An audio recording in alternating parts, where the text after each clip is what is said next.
And we are live. All right, here we go.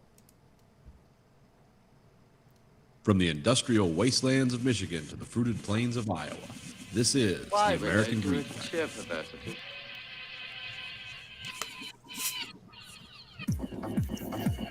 You are the dead. Remain exactly where you are. Make no move until you are ordered. We burn them to ashes and then burn the ashes. That's our official motto. Now we can see you. Clasp your hands behind your heads. Stand out in the middle of the room. Stand back to back. Who can explain the fascination of fire? What draws us to it, whether we're young or old? Here comes a candle to light you to bed. Here comes a chopper to chop off your head. And welcome to the American Greek Factory podcast. This is Nathan. This is Conlon. Andrew? Andrew with the shiny new mic. The shiny, shitty new mic. The mic's It's fine. It's fine. Not all good things have to cost $450. No, and I don't want it to, but at the same time, I mean, technically, I could have afforded this slightly more expensive mic. I just cheaped out. No, it's sometimes it's not always the mic. Sometimes it's the interface that has to go through, and Google Hangouts isn't the most elaborate interface to do things with. So, Oh. because like if it was like what I really wanted, I could be able to individually control all your volumes, and then you guys wouldn't have to do shit. But see, then you're getting into stuff we're paying for. Yeah. And being this podcast makes us so much money. Tonight's podcast brought to you by erection pills. Take them for whatever reason.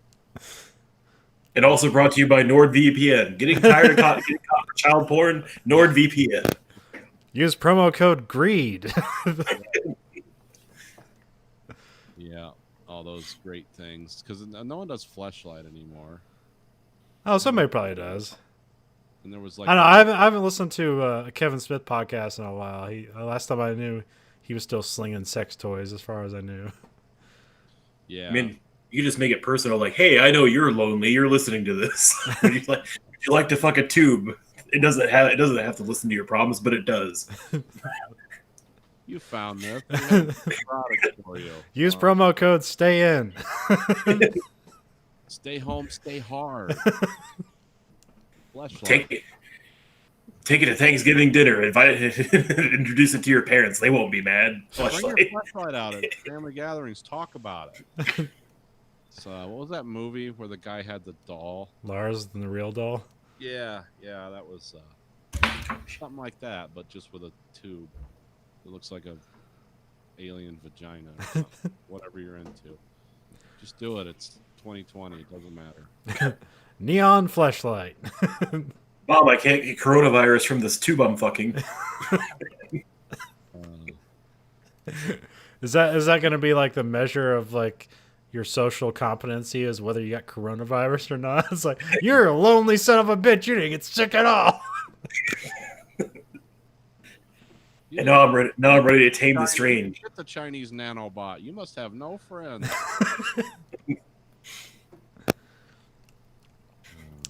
Speaking of 2020 and occurrences, we were trying to see the comet earlier tonight, but we had too much cloud cover. So I did not know there was a comet. yeah, it comes around. I guess they say once every 7,000 years. It's called Neowise. I don't know what the name scheme on that is, but it's you can see it right as the sun sets or as the sun rises, but it'll be gone soon. I got the telescope out as it traverses into the Earth's crust. Yeah. Well, they didn't even know about this until I forget. I don't have the story pulled up, so I'm not going to postulate. But this came as a surprise. I always like the cometary surprises. It's like, well, what's all this equipment floating around the planet doing? It's having, I mean, it didn't slam into us, so that's good. If it did, it would be like, oh, okay. Now we get that Blade Runner future where everyone slams into Southern California because it's the only place you can live on the Earth. Build replicants and go to the off-world colony. see ships burning brightly off the shores of Orion. I can't remember. Is that halfway correct? How does it go? Yeah, I've attacked ships on fire off the shoulders of Orion. Seen sea beams, something or another. I don't. Doesn't make any sense. It's Blade Runner. Just go with it. I watched Blade Runner 2049 again recently. Yeah. Yeah, it's only the second time I've watched it since I saw it in the theaters. I saw it twice in the theaters. That was the only time I've ever seen a movie twice in the theaters. Well, me and Dad saw it. Yeah. He was enthralled. Just- To wake him up. yeah. I mean, it is like a 3-hour movie, so. Yeah, and it is absolutely nothing that's interesting to him at all. But he did go see it with me. Now they had this. Now I will say I liked it more watching it at home because they had the soundtrack like cranked on that in the theater. Yeah. And it was exceptionally loud. So like when somebody fired a gun or something, it's like whoa. And it had that odd soundtrack, which was sort of like I don't know how you describe that soundtrack. Kind of like a takeoff of the old one, but it sort of went his own way. I want to hear what the soundtrack was going to be that guy from Iceland, the guy that died. What, Vangelis? No. The guy who scored the original Sicario. Oh, no. The Enrico guy, or? No, it was I forget what his name was. He's an Icelandic composer. Oh, yeah, never mind. That was Enrico's Mexican. But he died. He also died recently, so. Yeah. Oh, yeah. No. Is that Morricone or something? I forget. Yeah, Sergio. That's the guy who did the Ecstasy of Gold, I think, is Morricone. For the good, the good, the bad, and the ugly. Yeah. Oh, we're gonna get pulled for copyrights. But no, supposedly that guy Lars, I don't know, one of those Icelandic names. It's the guy who scored Sicario. He originally was going to do the score for Blade Runner 2049, but then they replaced him with the guy who's the famous guy. I don't know. Why am I talking about this stuff? Was that like fucking Dan or whatever his name? I can't remember. No, it wasn't him. Let me look.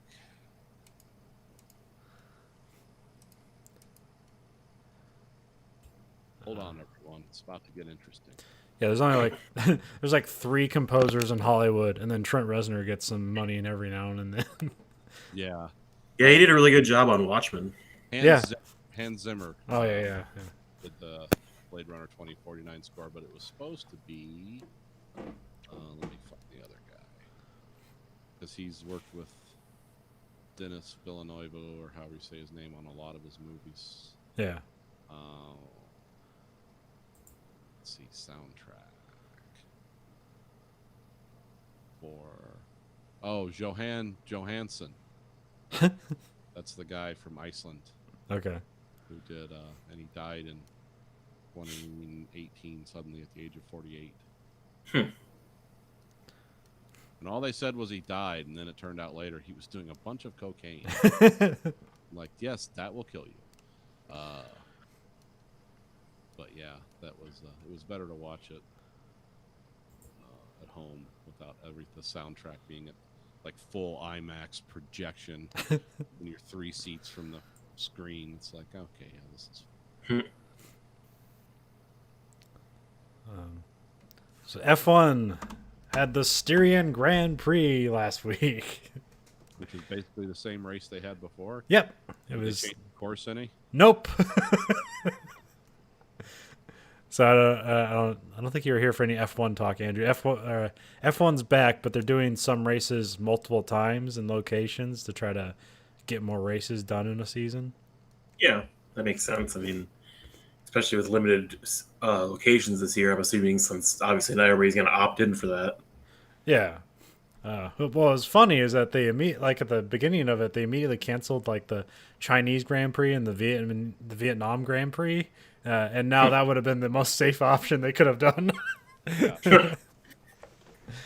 But yeah, I don't know. It was an exciting race, even though everything you expect to happen happened. So it was another Mercedes 1-2 victory. Lewis Hamilton wins again. And I think, and then the Red Bulls were 3 and 4. So that seemed about right. And then probably the most exciting thing was Lando Norris again, because last week or the previous race he was 5 seconds behind Lewis Hamilton, but Lewis Hamilton was going to get a 5-second penalty. So if he could close his distance to be less than 5 seconds, he would take Lewis Hamilton's spot on the podium for third place. Okay. So in the last lap of the race, he does the fastest lap of the race and gets the podium spot and gets an extra point for doing the fastest lap on the track. Huh. Well, good for him. Yeah, he's like 20. he like just turned 20. Well, he better hurry up. He's getting to be an old man. He's not going to last long. Yeah. And so in this race, he wasn't even near the podium.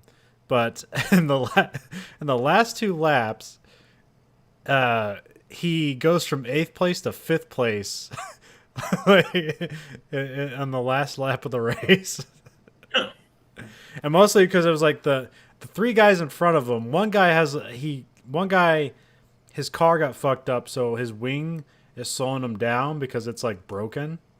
Yeah. It's just like a flat thing. Yeah, it was like the front wing was like some of it was bent, so like he couldn't go as fast as he could. And so like everybody was catching up to him.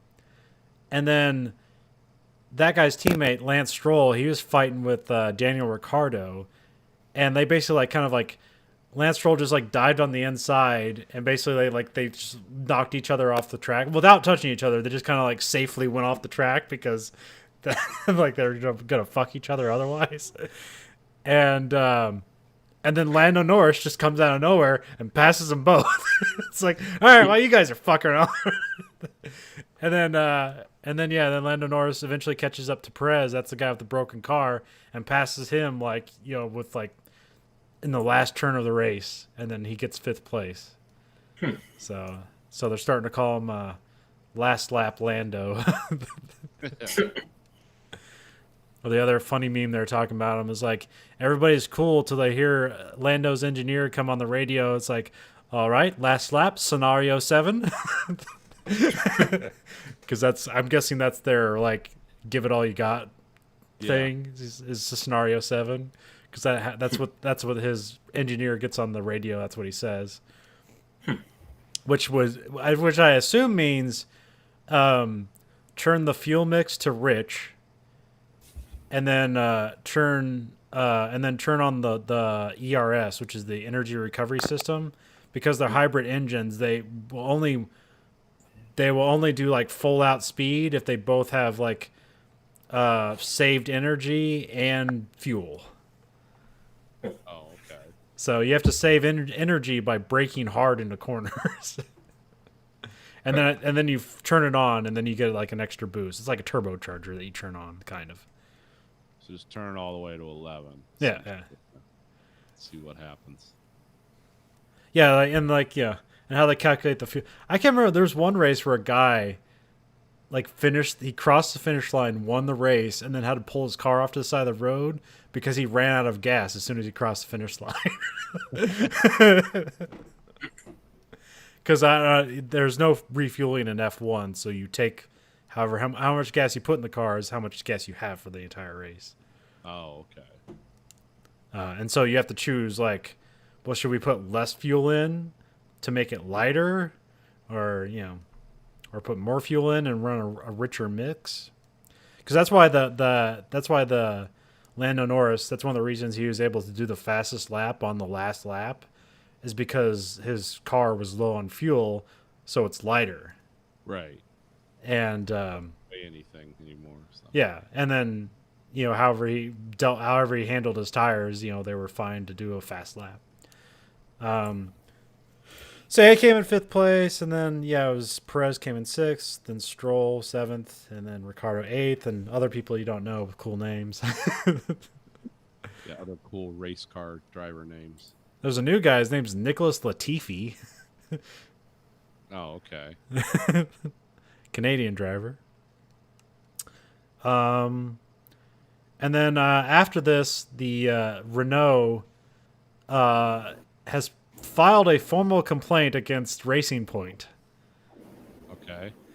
So essentially, Racing Point copied McLaren or a Mercedes car from last year, Yeah. and Renault is basically saying that because they copied Mercedes' old car, that it's not Racing Point's intellectual property, and thus it's void for the season. Oh, okay. That's kind of the broad strokes of it, but the actual very specific thing they're saying is that the brake cooling ducts, they're saying that those are not manufactured by Racing Point, that they somehow either got them from Mercedes or got a technical manual from Mercedes on how to build them somehow. Okay. And so that's the point. And so if they can prove somehow that part is not theirs, that they didn't build that part on their own, then because any part they've done with that part will be null and void, and they'll lose all those points.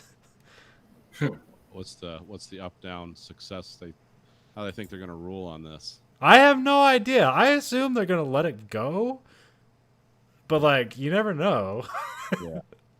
Because I don't know. For Renault, they're a French team, so they kind of seem to be a lot of whiny, whiny assholes. Yeah. And also, like they're in a lot of trouble, because they are an engine manufacturer, and they're going to lose their only client like in a couple of years, because McLaren is their only client. Oh, okay. And so McLaren is going to switch to the Mercedes engine. Oh, all right. So yeah, like they're trying to survive. But funny enough, like McLaren's doing really good this year with the Renault engine, and they're doing better than Renault, which is wild. Usually the team that makes an engine is performs the best than the team to buy the engine. Huh. And then Manufacturers are there at Formula One? what's that? How many engine manufacturers are there? So you have Mercedes, Ferrari, Renault, and Honda, which doesn't have its own team, but is basically Red Bull. Okay. Yeah, that's all of them. Okay. So the Ferrari teams, so you have Ferrari, they have 3 customer teams. They have Alfa Romeo, Haas. That's it. So Alfa Romeo and Haas use Ferrari engines. Okay. And then Mercedes is Mercedes engine, and then their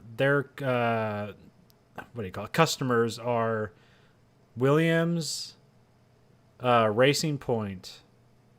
I think that's it. Yeah, Williams and Racing Point. And then the only 2 teams that use Honda engine are Red Bull and what used to be known as Toro Rosso is now known as AlphaTauri. Okay. Which they changed the name because AlphaTauri is one of their clothing brands. All right. So that's super stupid. Get the marketing out there. I hate that there's 2 teams that both start with Alpha. That's just confusing. Yeah. A little absurd. And then there's interesting shakeup possibly at Racing Point. So I talked about this last week, but now it's like further down the weeds so Sebastian Vettel, who's getting kicked out of, who's leaving Ferrari, who is a champion driver, is probably going to go to Racing Point. Now the thing is, so who are you going to kick out of Racing Point? And then it all seemed like it's going to be Lance Stroll because he's the lesser of the 2 drivers. Yeah. But he's also the son of the owner of the team, Lawrence Stroll, who is also, so him and his ownership group, they now like own the rights to Aston Martin. So next year the team is going to be the Aston Martin team. Oh, okay. Which is also going to be weird because technically the Red Bull team is the Aston Martin Red Bull team. Sounds very European. I think it's because at some point Red Bull bought the team that was the Aston Martin team. Oh. So I think that's why it's a legacy thing or whatever. Because also like the Mercedes team, like they haven't always been Mercedes. There was a championship team called like BMP or something like that, and then Mercedes came in and bought them, but they were already a championship team, so it was easy to start from there. Oh, okay. All right. And then they just threw $500 million at it. And it's like, oh yeah, we keep winning. Yeah. It's amazing. Although, what's that? I said, who would have thought? Well, Ferrari threw $500 million at their team, and they suck this year. So, but that's because they're fucked because they cheated last year with their engine, and so they're like, well, our engine's good, so they focused on doing aerodynamic stuff for this year. Yeah. But now their engine's fucked.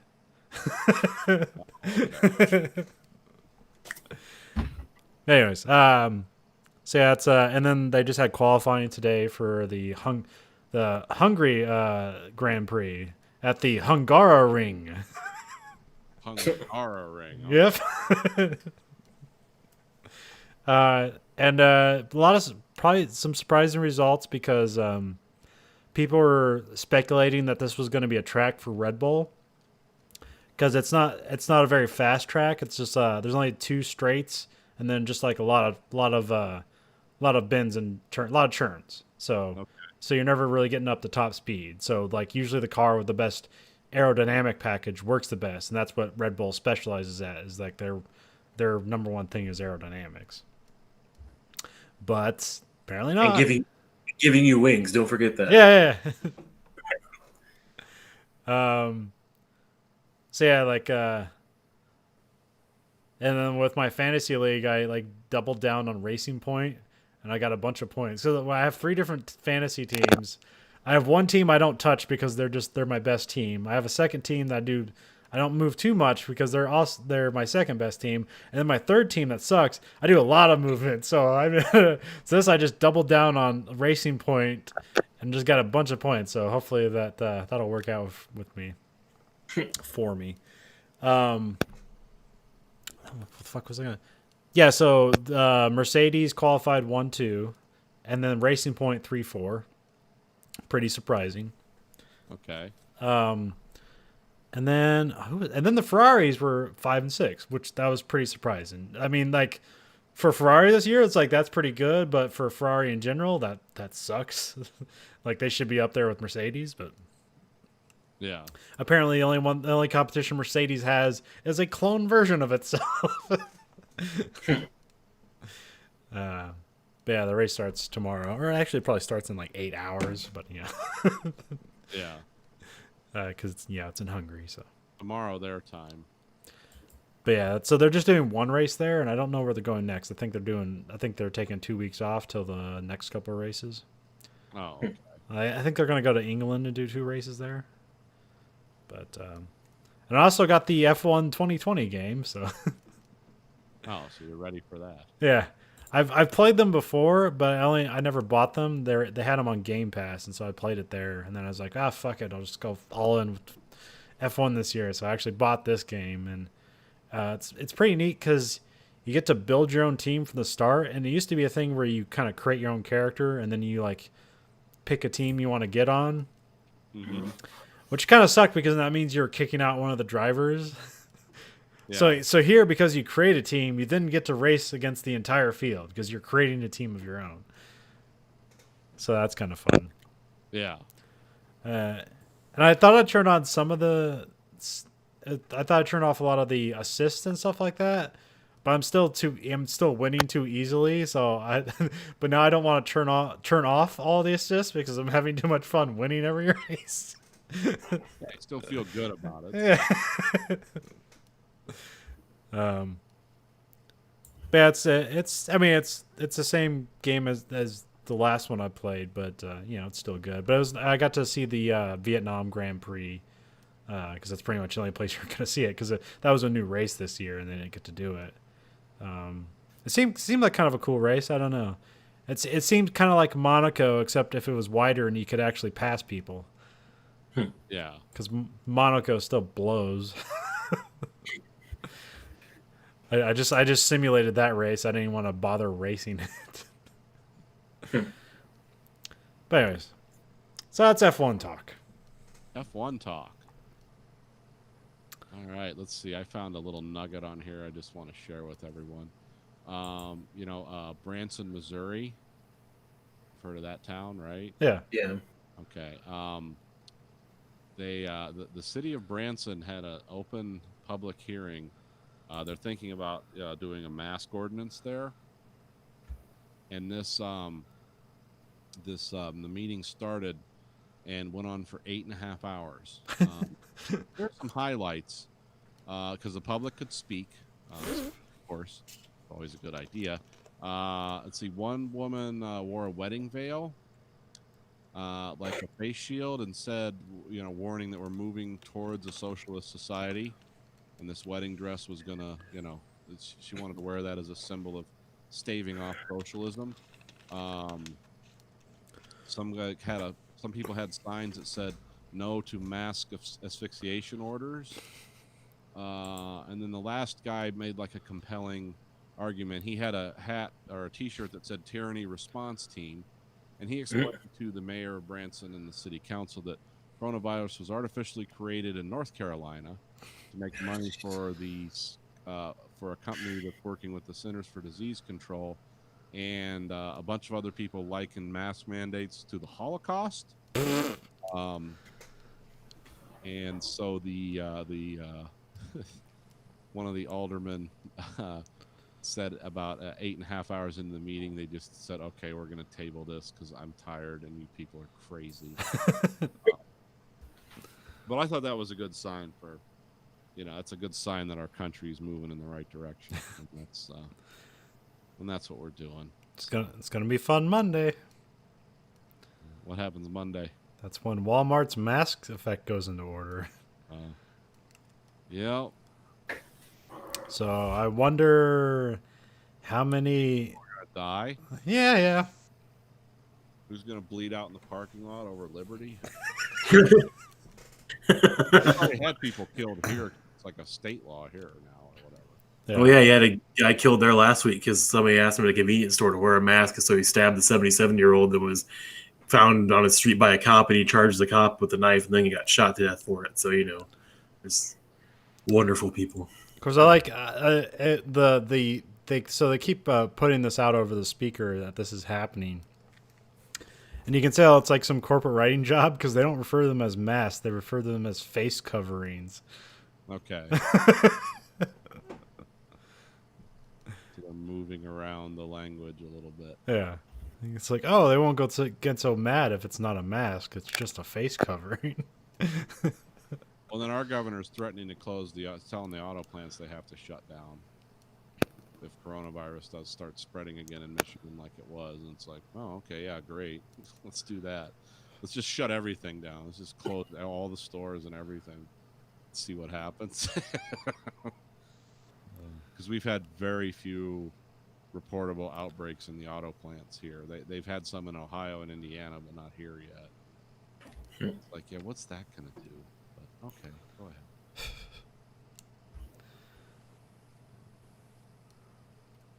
But yeah, that was I like the Branson, Missouri open public meeting where people were literally willing to talk for 8 and some hours about Jesus. That's telling at some point like this isn't a filibuster. That's what it became. It's just lunatics coming out of the woodwork to. I still want to see the lady in the wedding dress. I wish they took pictures. It's like, yeah, this was probably a treat for everyone. Well, that was something I've been seeing, like a thing on various social media stuff where people are wearing face coverings that are basically completely useless. Like they're just mesh, like just pantyhose and shit. Yeah. Okay. Where it's like, yeah, this does nothing, but like they're like technically complying, but it's useless. Yeah, I've seen that. That's a new thing. Or the people that wear masks, but they just like cut out holes for their nose and mouth. Yeah. I've seen that around here. People have tried to do that at work and they've sent them home. Do that.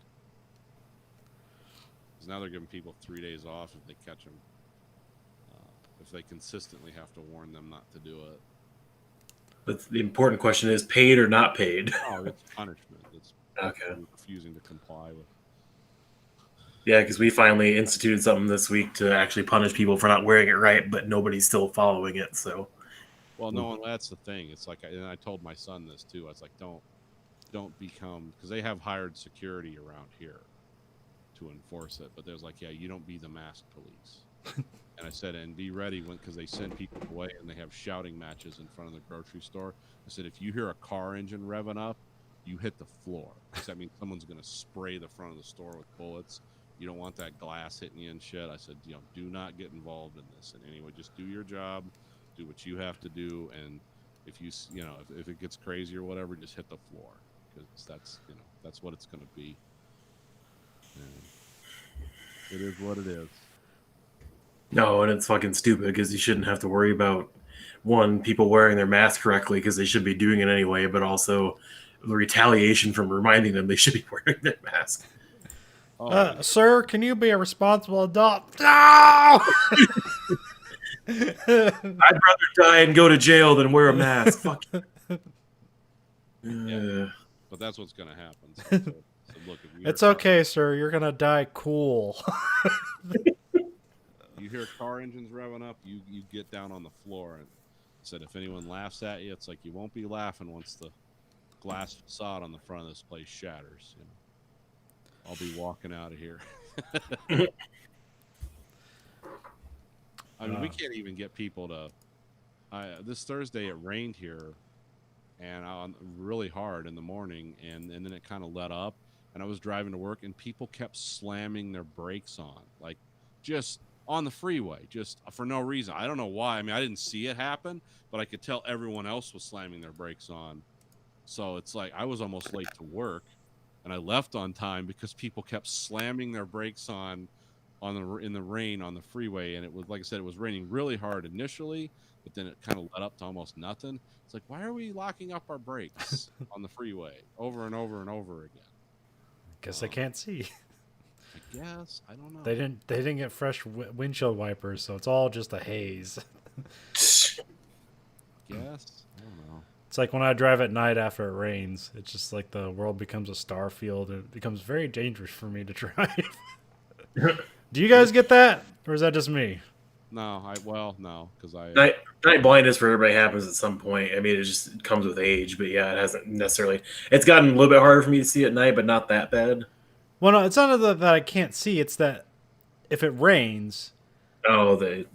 it's like, so you have the light, you have like the stop lights, you have stars, and then all that's reflected on the ground, and it's like I'm literally just floating in a star field. Like I don't know where the ground is. Oh. And it's very disconcerting. Well, And I assume that's night blindness, but I actually don't know. Well, that could be what I do, because I used to have a lot of problems with that. But I get rubbing alcohol. Well, you can't really find that anymore. But get some good like window cleaner and get like a straight razor and replace your wipers. But take a straight razor on your windshield with like good window cleaner. You'd be surprised the layer of scum that's on there. And you just scrape it off of that. It'll take like an hour or so, but it's something fun to do. Got nothing going on. And I'm not sure. Well, see, the thing is, I also have like horrible astigmatism. Oh. So it's like every light isn't just like a light that exists as a point. It's a light that exists as a lightsaber streaming across the sky. Cleaning your windshield isn't the answer. Have you heard of LASIK? Oh, I've looked into it. But I could get budget LASIK where it's like $1,000 an eye. Yeah. Well, it's not horrible, but I don't know what's the normal price per eye. I guess if it's I don't know. Okay. But at least that was a price point. It's like, oh, so that's where we're starting at. Okay.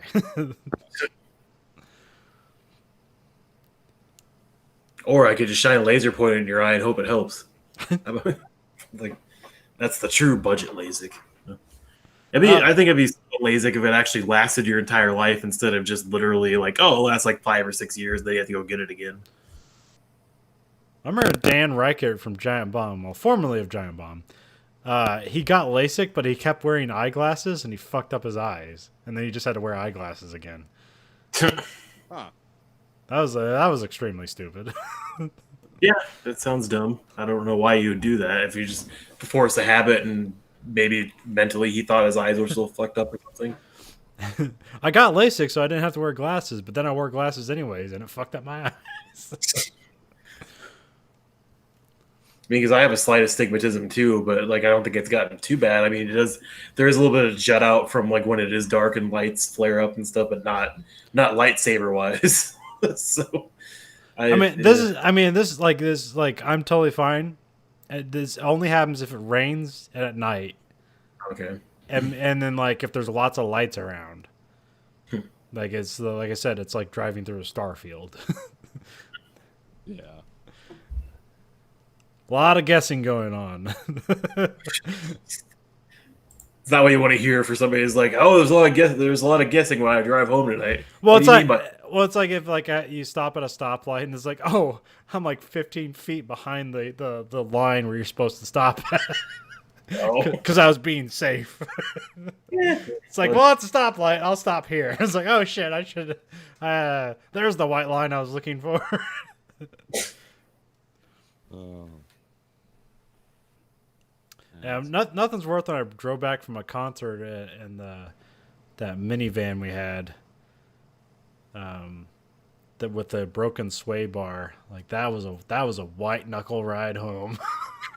Well, yeah, because your wheels just tracking all the time. Yeah, it's It's a thinner, yeah. and I almost just blew up on people because like I was like in such severe concentration and there's 4 other people in the car and someone's trying to talk to me. I'm just shut the fuck up, you're all gonna die. Doing 60 at night in the rain in a car that can't keep from jerking left every 4 seconds. Jesus. I hope you had fun because you had no idea how close you guys were to death. Yeah, I had something like that once when I was coming back from an outdoor music festival in Des Moines with my wife, and at the time we were dating, and it was like, oh yeah, I gotta work, in like 5 hours. So we're gonna, go home, but it was like pounding rain, so you could barely see in front of you. I think it was getting dark, and then I was also like falling asleep at the same time. But that was a fun trip.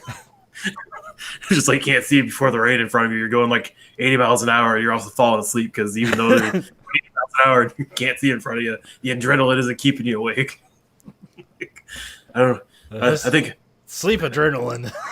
I think I died that day. I've just been living out my existence until now. I don't know. Well, I like my car when it rains really hard because the automatic lane keeping and safety distance features is like, oh, this will be really handy for this. It's raining really hard and it's hard to see. But if it rains so hard, all those beams reflect off the ground and it'll say system not available. It's like, this is when I need you the most. Perfectly clear, dry, and I can handle this. I don't really need you. This is when I need you the most, but of course, system not available. Of course. Maybe it got scared. It was like, I ain't handling this shit. I don't know. I wouldn't. Oh, don't trust me, buddy. I've had too many to drink tonight. Car's too fucked up to drive. Not Russian porn sites. Yeah, speaking of things not working, I've had some wonderful, ordering my groceries and picking them up is just it's almost become like a comedy thing. It's like, okay, we're gonna do this again. Let's see what we don't get. But it used to be like you'd order it online and then go to the store and pick it up, but you'd get a text like an hour before you came. It's like, oh, we didn't have this, and that. Can we substitute these items or whatever? And then you send them a text back like, yes, no, whatever. Well, this time we didn't even get a fucking like notification. The lady just came out to the car, loaded the stuff in the trunk and waved goodbye. It's like, oh, cool. They had everything. And then I start looking and it's like, it didn't sound like she put a lot in. Over half our fucking order was not in there. Wasn't available to pick up. Now they didn't charge us for it. Okay, that was my first question. Well, we had to wait a whole day for that to happen, and I'm like, oh, see, everything's just fucking useless. It's like, and this is the same store my son works, and they didn't have shit like chocolate milk, and he was like, bullshit. They always have fucking chocolate milk.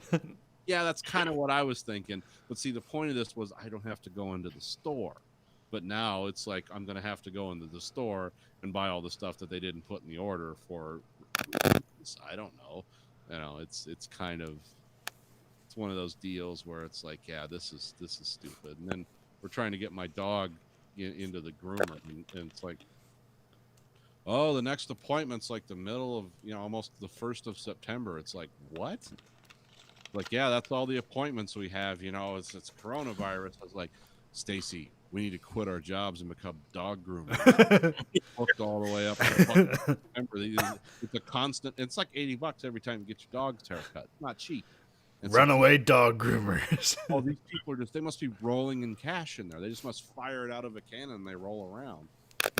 Everything's like this now. It's just this constant fucking, oh, yeah, we can't do this. We can't do that. Yeah, your order's all fucked up. But what do you expect? There's a coronavirus. It's like, well, I expect to be either A, notified, or B, not charged full price for whatever bullshit you're putting.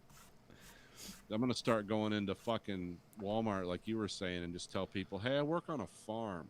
I live on a farm. No time for your bullshit. I'm from a farm. Fucking idiot. Don't you know I'm from a farm? Yeah, I forgot to use that excuse this week because I had somebody at Walmart when I was getting my groceries this morning because they let me in the non-grocery side entrance at 7 o'clock because they unlocked the door and let a couple people in me. So I went out tried to go out the same way when I left it. It was locked again, and I was like, oh, okay. And so I turned, like, there's this guy waiting to be let in, and I'm like, no, they're locked. You have to go around. And there's this woman that screams from behind me, that's the emergency exit. And it's like, fuck you, bitch. Okay. I'm from a farm. Yeah, I should have said that instead. I just said fuck you, and then just went the other. Don't say something nasty they're expecting. Say something weird. I thought about a good one later, but but it was like I always have weird shit loaded and ready to go. That's why especially if it's like cops or security guards. Hey, you can't do that. It's like horseshoes and yo-yos. There's a what? And then you just walk on by like you don't even see them. Yeah, we've been having weird supply issues where there's we haven't had the Tombstone Supreme pizzas for 5 months. Yeah. Like before coronavirus. Oh, okay. And I had why that is because the government's hiding them out around bunkers where they're going to hide when socialism takes over. Well, it's the cure to coronavirus. They've been hiding it all. Well, see, we used to have a Nestle vendor, but now they just send all their pizzas to us. And Nestle does Jack's, Tombstone, and DiGiorno's. Okay. And at some point, like they just ran out. Like at some point, we were just getting Jack's cheese pizzas because they apparently just ran out of fucking toppings and just start sending cheese pizzas. People like you can go right over there and get green peppers and mushrooms, produce all day. And and people still won't believe like how many pizzas we sell. It's like they're always out of fucking pizzas. Like I sold 1,000 pizzas. Like, is that enough for you? Why are you fucking me?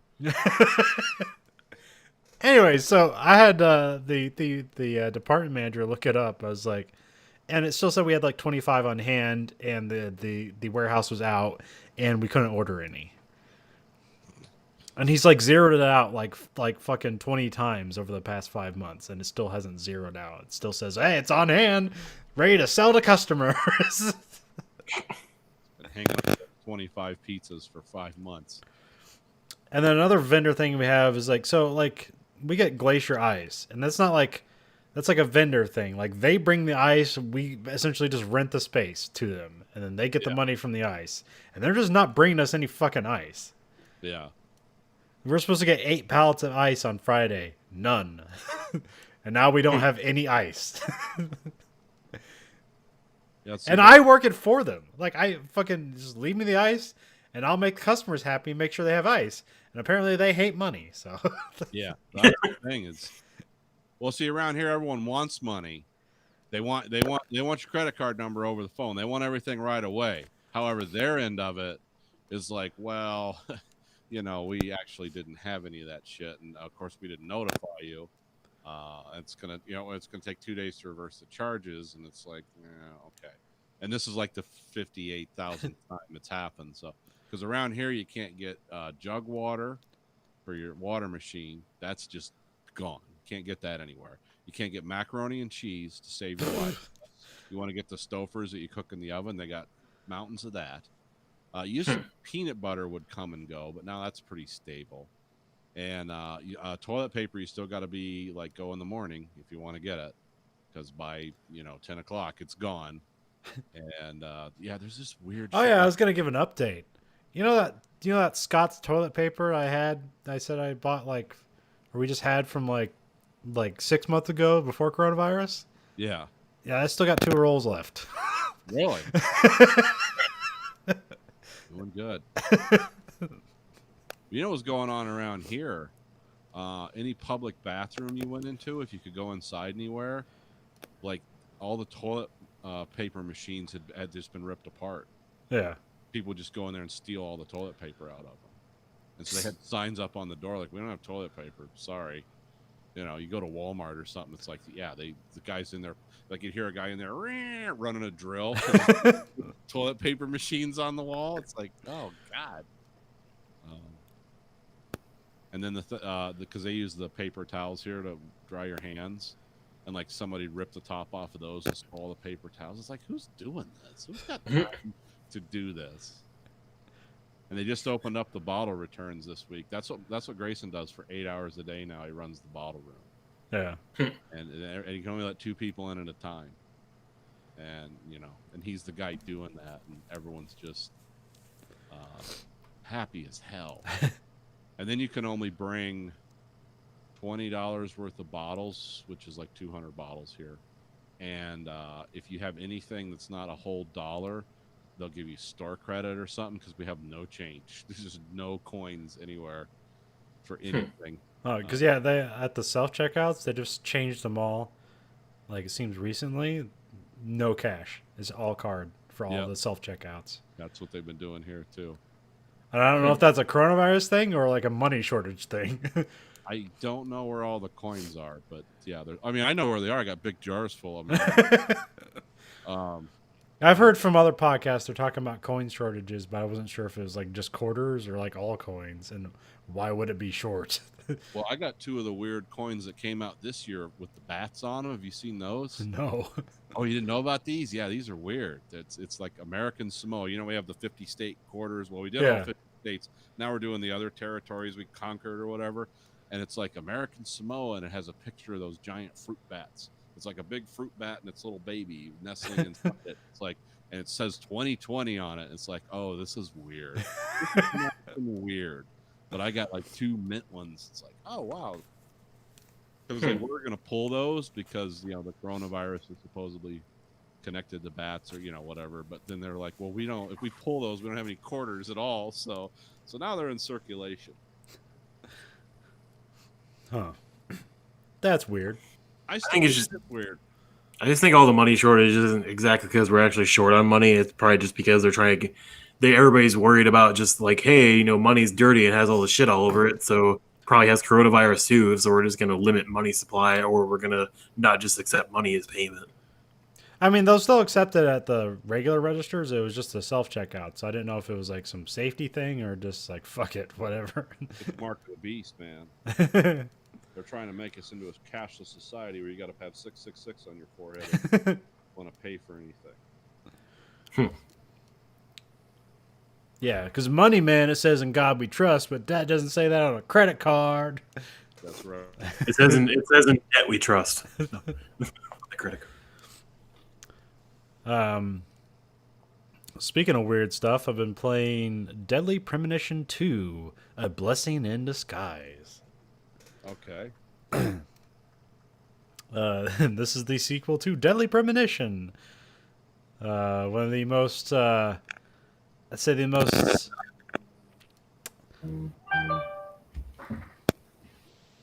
Noises? Oh, sorry, my phone. A text of the picture of the coin to you guys. Oh, okay. Now I don't know where my phone's at, so Oh, okay. it might be under the sweater. Yeah, that's weird. Yeah, zoom in on that. That is suitably weird. It's like 2 faces looking at each other. mama bat and a baby bat. And fruit bats are kind of cute. They're like foxes with wings. Yeah.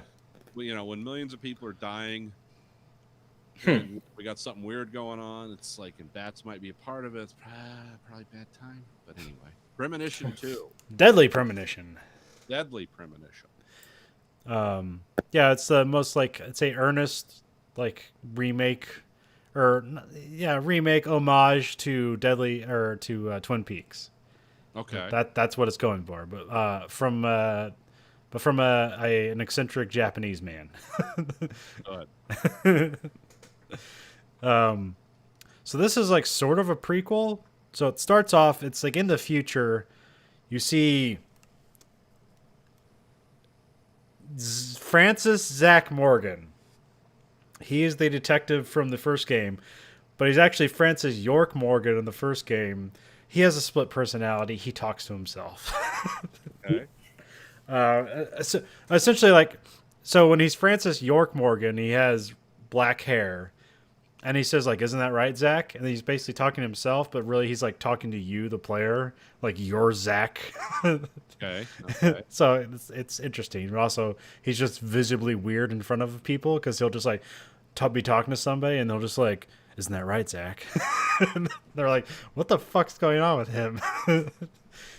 So you're in the opening. It's in the future. He's Francis Zach Morgan, so he has white hair. He's really old, and he's probably dying of cancer because he's sickly looking, and he always smokes. That's one of his things. Coffee and cigarettes is a very nostalgic thing for him, so he always does it. Yeah. And then there's two detectives that are questioning about a case that happened in New Orleans. And while you're questioning them, there's just like the place is like a fucking mess. And the table is covered with dust, but then there's just a little clean area in the shape of a triangle. And there's like little clean areas of triangles all over the place. And then you ask him about it, and he's just like, they're precious. I forget what it's like. They're precious areas or whatever. You can't touch it. And so he like freaks the fuck out whenever somebody tries to touch the clean triangle in this fucking pigsty. But eventually they talk to him, and then you kind of go back in time to this case that predates the original Deadly Premonition, and it's in New Orleans, and you're investigating some, grisly murder, like something along the lines of Hannibal, where like somebody gets like dissected and put in a giant ice cube, and they're like, well, what the fuck happened there? Okay. And the way you get around town is you just whip out a skateboard and you just start riding around town on the skateboard. Because his rental car got stolen, but what was left in its place was a skateboard.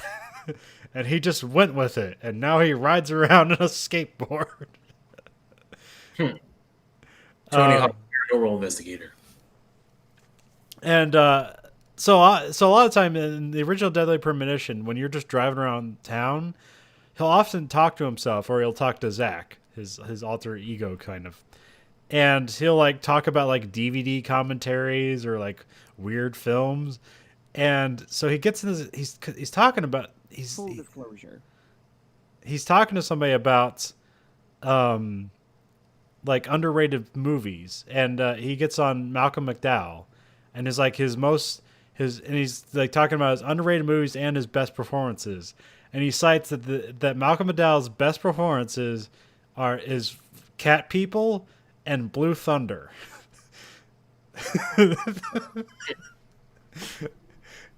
And I think I've vaguely heard of Cat People. He described it as like people or animals have sex with animals and turn to people and vice versa. I was like, what the fuck is that about? I never saw that movie, but I think I've heard the name. And then I had no idea what the fuck Blue Thunder was. I'm like, I wonder if that's a great. And then it's a fucking helicopter action movie. And Malcolm McDowell, he's fine in it. He plays his usual sleazy bad guy thing. It didn't seem like necessarily remarkable, but it was just like, well, this whole thing got me to watch this fucking movie, so because a lot of things about like what York will talk about is kind of like finding a famous director and then like focusing on like they're maybe like they're lesser movies or unremarkable movies, and like finding like, no, this is actually really good, just people missed on it. Because he did the same thing in the first Deadly Premonition, where he really played up Lady Hawk as Richard Donner's best movie. Oh, okay. And then I'm like, I guess I never really gave it a shot. And then I watched it. I was like, it's fine. It's not that great. There's a reason people don't gravitate towards Lady Hawk. But there's still a lot, it's Rutger Hauer and Matthew Broderick and Michelle Pfeiffer. So it's a good cast. So Yeah, it's just kind of weirdly. Yeah, it's a weird cast in that story. yeah. So currently I'm in a bowling alley where some old lady is bowling, and her husband died, and like her life is bowling. So I think I'm about to enter in a bowling mini game. So as I investigate a child murder in New Orleans or around New Orleans, I can't remember the name of the town. It's a different town. It's like Le Carre. Yeah, that's it, Le Carre. Which I don't think is a real town, but No. It's the name of a spy author. oh, okay, that makes sense. Right. It'll probably come up, Yeah. maybe or not. And you got the weird guy who seemingly runs the hotel by himself, because you see him first as a chef, and then he shows up as like the concierge and the busboy. And every time you question him, I'm like, hey, you're the same guy. And he's like, no, I'm not. Almost like it's a Monty Python skit. So that's pretty weird and funny. Yeah. And then like I heard people complaining about the frame rate of the game, and yeah, it's shit, but it's Deadly Premonition. You're not really there for the gameplay. You're there for the weird, quirky story. Yeah. So I enjoy it so far. So it's only $50 on Switch. It's not too bad. Well, I mean, the original game was a budget title too, so I guess this is technically a budget title. Well, I mean, do you think the limitations with the graphics and everything are based on just what the Switch does, or is it just the No, because it doesn't look especially good. It looks like a PlayStation 2 game. But but yeah, I enjoy it for what it is. So I'll get back to. I don't know how long it is. So I remember the original Deadly Premonition was like, you could play that game for like 30 to 50 hours if you wanted to do everything. So I'll see. So see how long this game takes to get through. Also been playing Golf on Mars. Is that like golf with different gravity rules?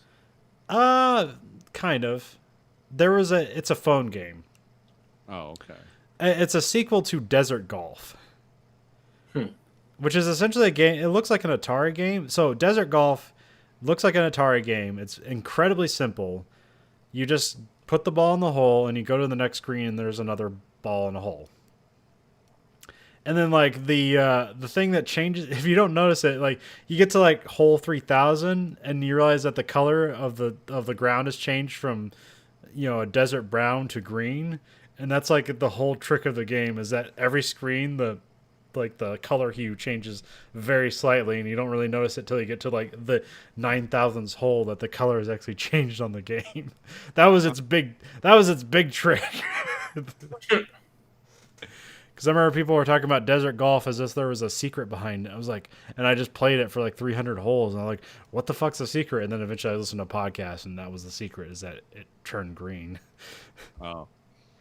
So much like that game, it's almost like a therapeutic game. You just kind of play it, and then every once in a while they're like, holy shit, there's a rock. What does that do? And it's like nothing. The ball just kind of bounces off of it weird. And then like you get 100 holes forward, like, holy shit, there's a cloud. What will that do? And it kind of just slows the ball down if you hit the ball into the cloud. Huh. So it's kind of a game you just like play with like really without thinking, and then like all of a sudden like something will pop up, and you're like, holy shit, a plant. And that's Golf on Mars. Sounds like someone's having some fun. Yeah, I mean, it's like $3. You can get it on your phone. Okay. So right now it's my Sudoku replacement. So because the only game I really play on my phone is Sudoku on Extreme. It's a dream, extreme Sudoku. Yeah, where it has like the least amount of numbers that you can put on a Sudoku board, and then because I've logicked out Sudoku so much, I can pretty much beat the hardest puzzles. I don't think I've ever beat like the hardest Sudoku puzzle ever made, but up there. I don't think I've ever played that. Maybe. That has nothing to do with math. There's numbers on the boards. It's just all logic. Oh, okay. Oh yeah, the guy from MythBusters, Grandma Laura died suddenly. Yeah, brain aneurysm. Yeah, Yep. 49 years old. That was sad. Yeah, came out of nowhere. Seemed like a nice guy. Yeah.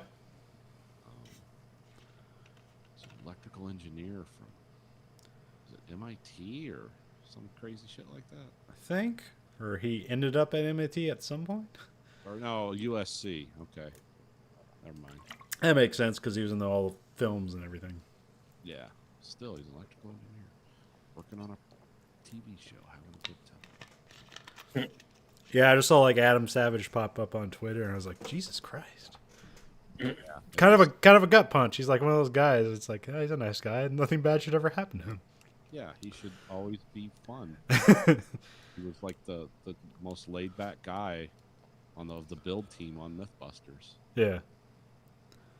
He wasn't like a forceful, like out there guy. He's like, let's just think through this. Yeah, brain aneurysms are terrible. That's a friend of mine. Had someone close to him die suddenly of that, and you're just not ready for that. You start getting phone calls like, what? What do you mean he's dead? What happened? He's like 43.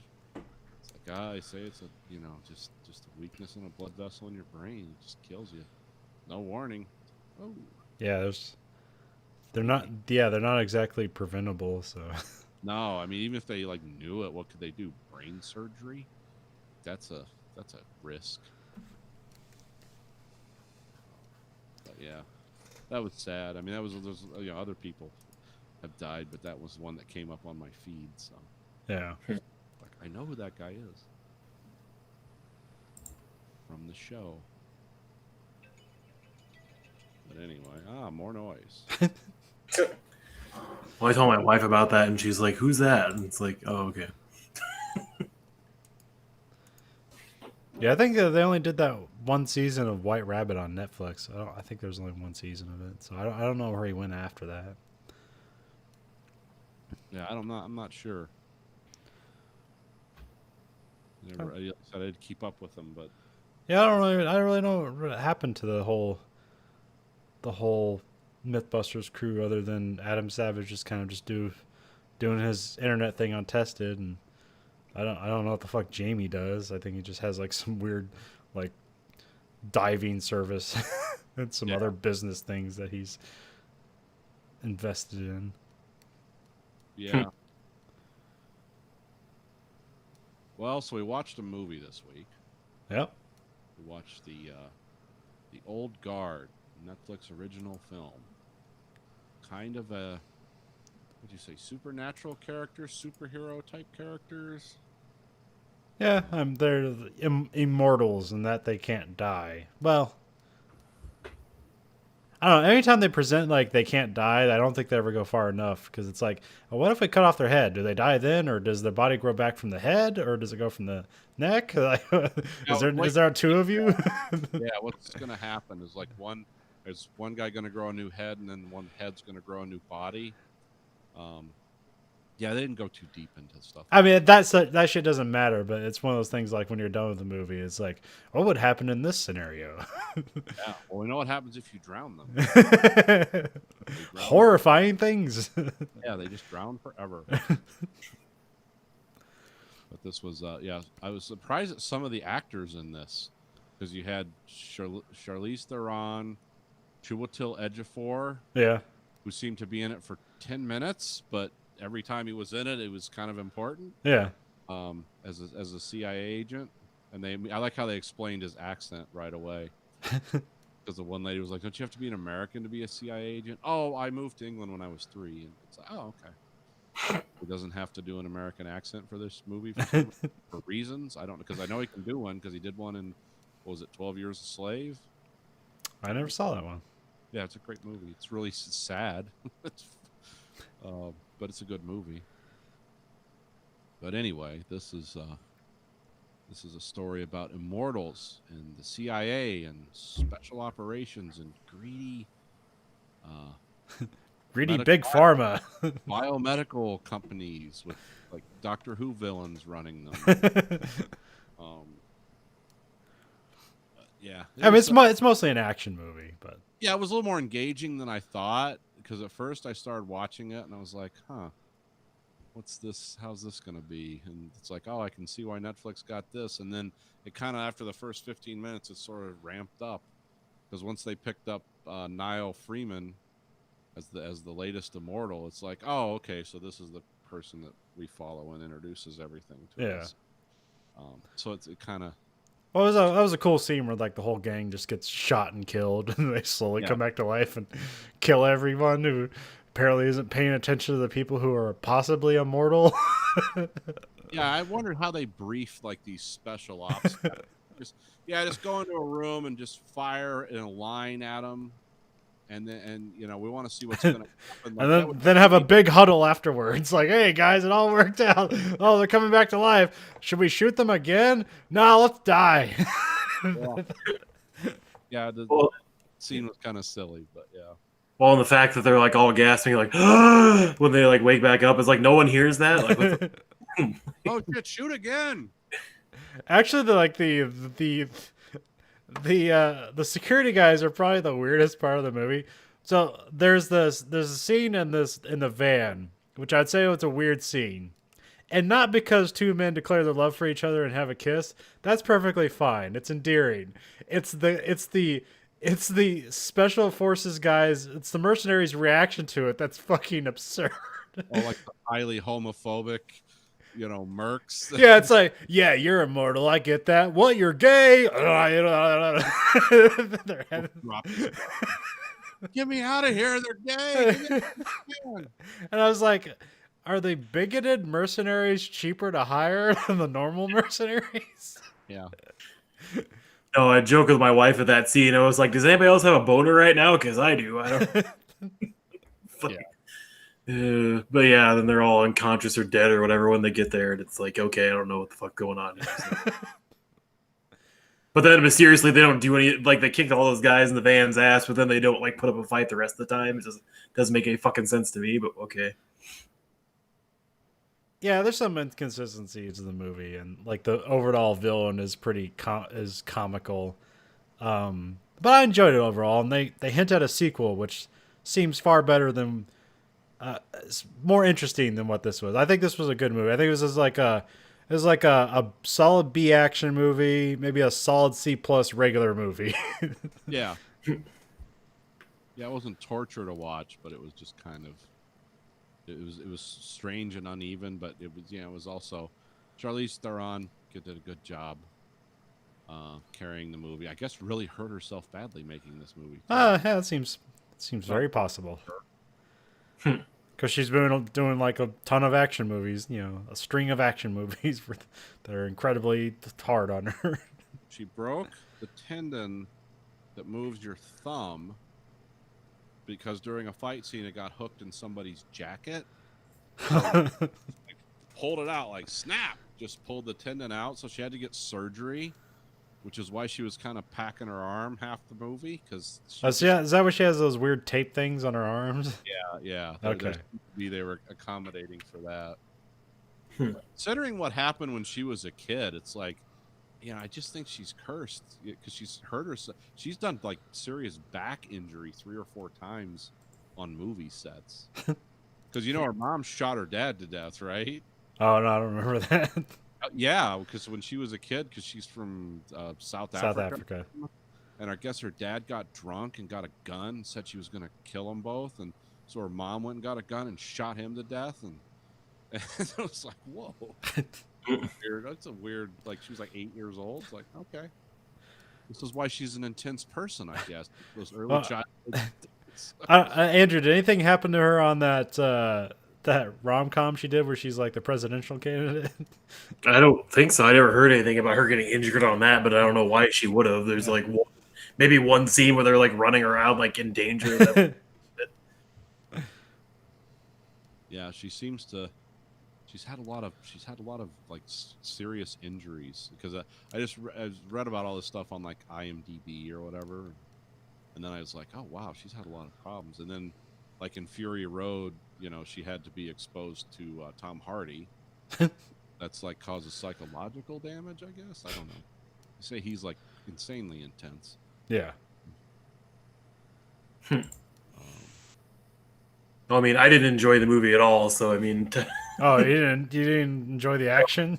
it's a pile of shit. They had, I mean, I know they're not like action stars or whatever, most of them, but at the same time, No, I mean Charlize Theron is, but well, yeah, but I mean, they're still like it's the same old fucking story over and over again from every action movie in the last 2 decades. It's like, oh, somebody betrays the team, and somebody. I mean, yeah, it's just but I like that they just immediately take him back. Yeah. I mean, kind of, but yeah, at the same time, it's just it didn't spark anything for me where it's like, yeah, I want a sequel, or I would watch the second one. It's like, no, I'll steer clear of the second movie. No, I like the sequel. Seems more interesting because that's if she's the villain, that's interesting because the villain here is just comical and stupid. Yeah, the villain's atrocious. It's fucking shit. I mean, he does a good job in that you want to see him die, and he does horribly. So Yeah. they did a good job there. I wish they would have went for something different at the ending because when they looked down at the street and it's like, oh, he took the elevator, I was guessing that Charlize Theron was going to kill herself jumping on top of him from the the high rise or whatever. I kind of thought that myself too. Is like, he's just going to be the last takeout. So I mean, I guess at least they didn't go with the whole like sacrifice thing they do in action movies all the time now. So Yeah. I guess that's nice to see that they didn't do that, but at the same time, I wouldn't say there's anything breakout or like anything innovative about anything they did in this movie. No, but I mean, it's also based on a comic book, and Oh, okay. I forgot it was a comic book or a book. and so I'm wondering about the source material, like what they did, like how much they took from the source material, and how much is if this is close to it or not. Because I could see like this being, you know, a comic book that's visually interesting, and then really when you break down the story, it's pretty simple and not as engaging as it seems without all like the visual flair, or if it's more interesting. Well, I think one of the problems with this movie is it had some good performances, but as far as the story went, there wasn't a lot of depth. No. There was no depth. And they tried to explore that when the CIA guy put together like all the things she's done in history. It's like, yeah, this does serve a purpose. You've done some important things, but it's like she's either too jaded to remember or didn't put it all together. Yeah. That didn't really ring Yeah, true. this felt like it felt like they were making a season of a TV show, and then they just lost the budget halfway through. It's like, well, I guess it's a movie now. Because like there's like a lot of ideas that are just introduced, and then like we build on it, and then it's just gone, and then we're on to the next scene. Yeah, it seems to. Because like I meant, if it was a TV show, like you could see like, okay, now this is the episode where we spend like the whole episode in an era that's not in a previous era. Yeah. That leads to like that it builds to an important moment in the future or something like that. Yeah. Yeah. That's why I'd be excited at a sequel, is for them to kind of like more explore things. Like at the end, it's like, okay, you got this team, you have this guy that does all the research, you have the new person, and then Charlize Theron is vulnerable now. Like that seems interesting to me. Yeah. And also like her lover / just partner who died forever for like hundreds of years drowning, like she's back. It's like, what evils does she bring, and like what wrath is she gonna wreak upon? What was it? Andy? Is that what Charlie's saying? Yep. Yeah, they're going by Andy. Their name was like Androm. It wasn't Andromeda, but it was like something Andromache, or it was something from wherever, whatever Greek, or wherever she was from. Yeah. But yeah. But I mean, I watched Chris Stuckman's review of this before I watched the movie, just because I wanted to know. He seems to usually break down stuff and have a pretty good, concise, like, hey, this is why it doesn't work, or this is something I have a problem with that ruins the flow of the movie, or what it was going for. and he basically nailed what that movie is, where it's like the first half is actually workable and it could lead to something, and then it just falls apart in the second half. There's no real stakes for anybody. Like, oh, there's no tension because of the shootouts. Like, they're immortal. They're not gonna fucking die until like halfway through when they say they could die, and that's when there's actually any tension at all because Charlize Theron obviously doesn't heal from her stab wound, which there's a big inconsistency in that because she stabbed in the back, but then it's on the top of her shoulder when she goes to get it dressed or whatever. So it was like, oh, okay, that makes sense. You couldn't even look at your own footage and see that it wasn't at the top of the shoulder she got stabbed. Either that or they're shot different. The dressing scene was shot first, and the action scene was shot second. Well, either way, get somebody to review that footage so you can stab her in the appropriate place. Because I mean, I didn't have a problem with that movie. Problems like that, if you're finding that problem, then you probably had a different problem with the movie. It just didn't work for me. Like, Charlize Theron was great because she's a good actress and she really puts herself into that stuff. And I didn't necessarily have a problem with any of the other actors, but I just didn't. I don't know. I'd like to read the comic book and see if it's any better than this stuff is because it just doesn't seem like it actually has any legs for me. Well, this vaguely reminded me of like another comic book thing turned into a live action thing that was terrible. And I'm thinking of Painkiller Jane. Oh, okay. Which is, and I like the idea of it, but it was executed very poorly. Because I like the idea, because Painkiller Jane is essentially the same thing. She can't die, but she can feel all the pain in the world.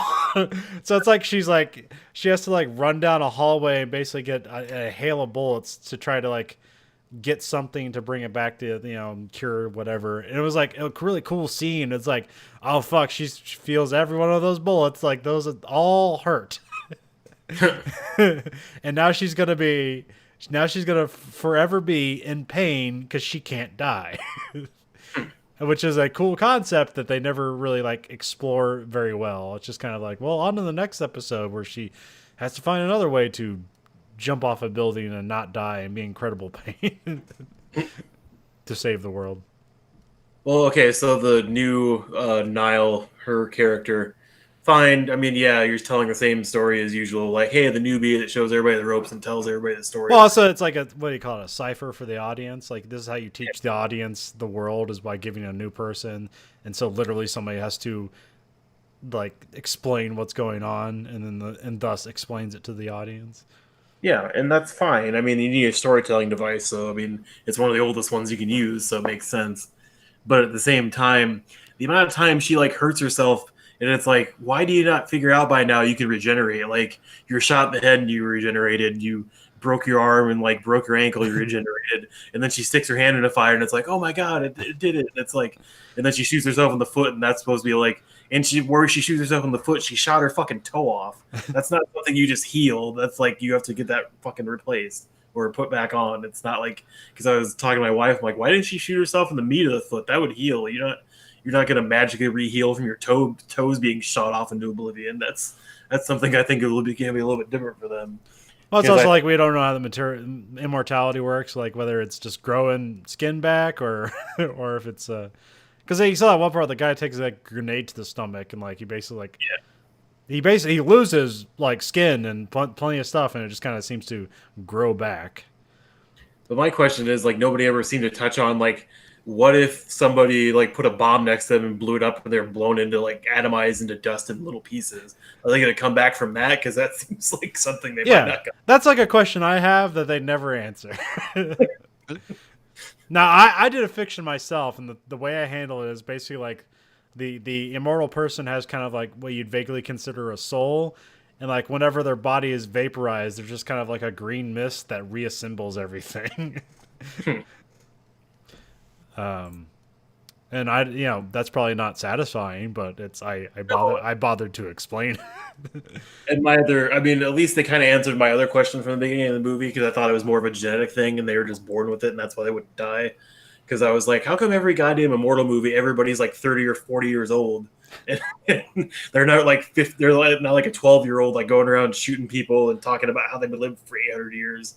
Then it was like, oh, okay, they died and didn't die. Okay, that makes a lot more sense, because otherwise I was about to be jumping on that movie for being like, oh, this is like every other immortal movie where you don't have like a baby going around fucking killing people. It's a 40-year-old. So, I mean, it makes sense if you actually have like a death and like, oh yeah, you stopped actually living then and became an immortal being then. That makes more sense. Ah, the Highlander, the Highlander way. Yeah. The old But, I mean, Highlander.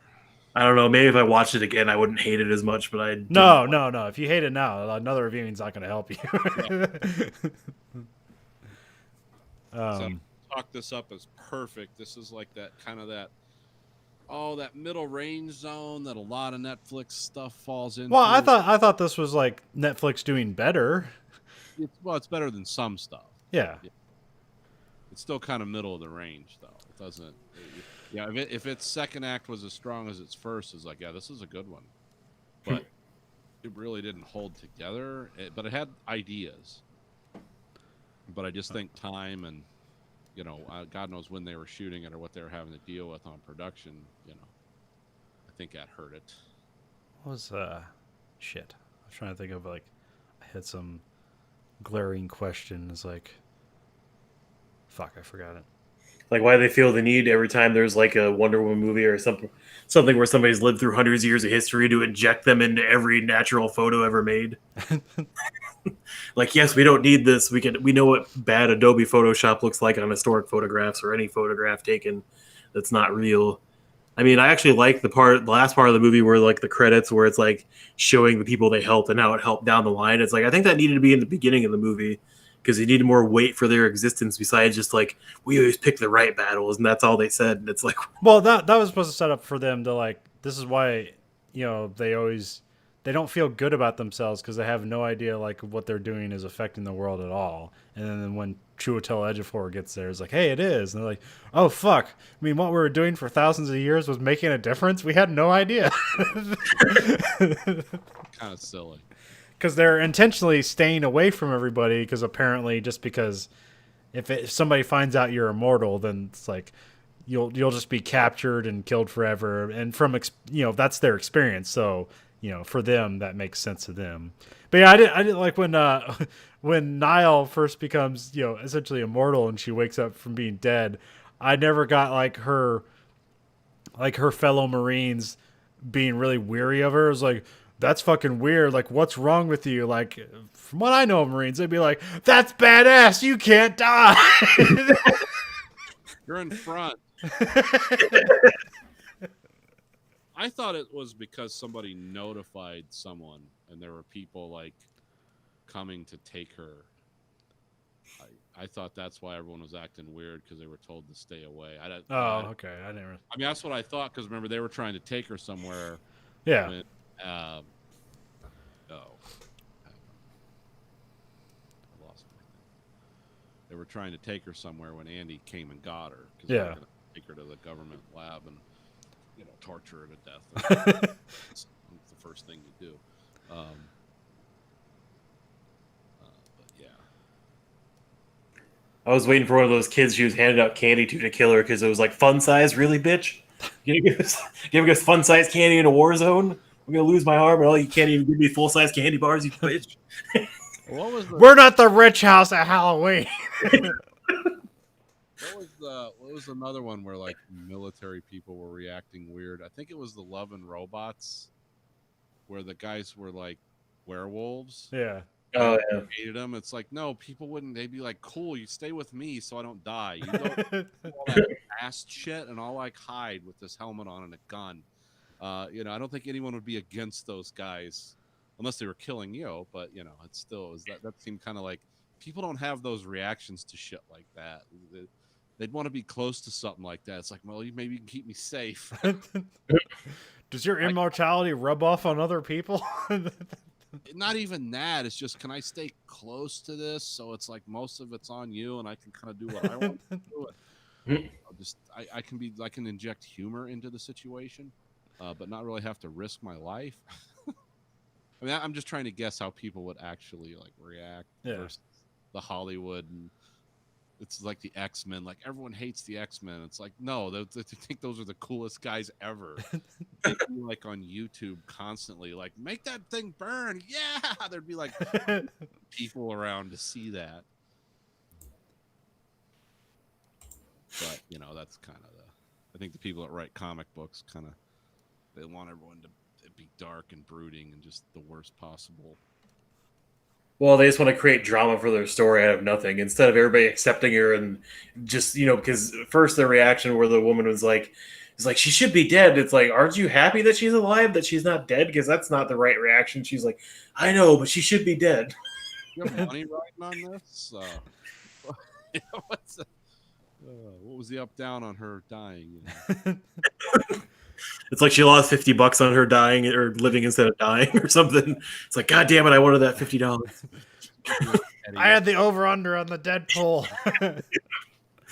Because she's losing her shit when she's holding her fucking throat together and just like fucking completely, you can tell she's invested in that person and wants her to live. I could see what being somewhat weird because she died in her arms. Like she literally felt her heart stop beating and like all the blood on the floor, and then she just wakes up like nothing happened. Like that is weird, but I wouldn't be like, I wouldn't have like some weird like antisocial like reaction to it. Like, oh my god, how did you survive? This is cool. Maybe the world's not as mundane and pointless as we thought. There's magic going on. Yeah, I mean, that seemed, because I kind of thought the same thing where it's like, wouldn't most of the people be fine with it? Because, I mean, she's alive.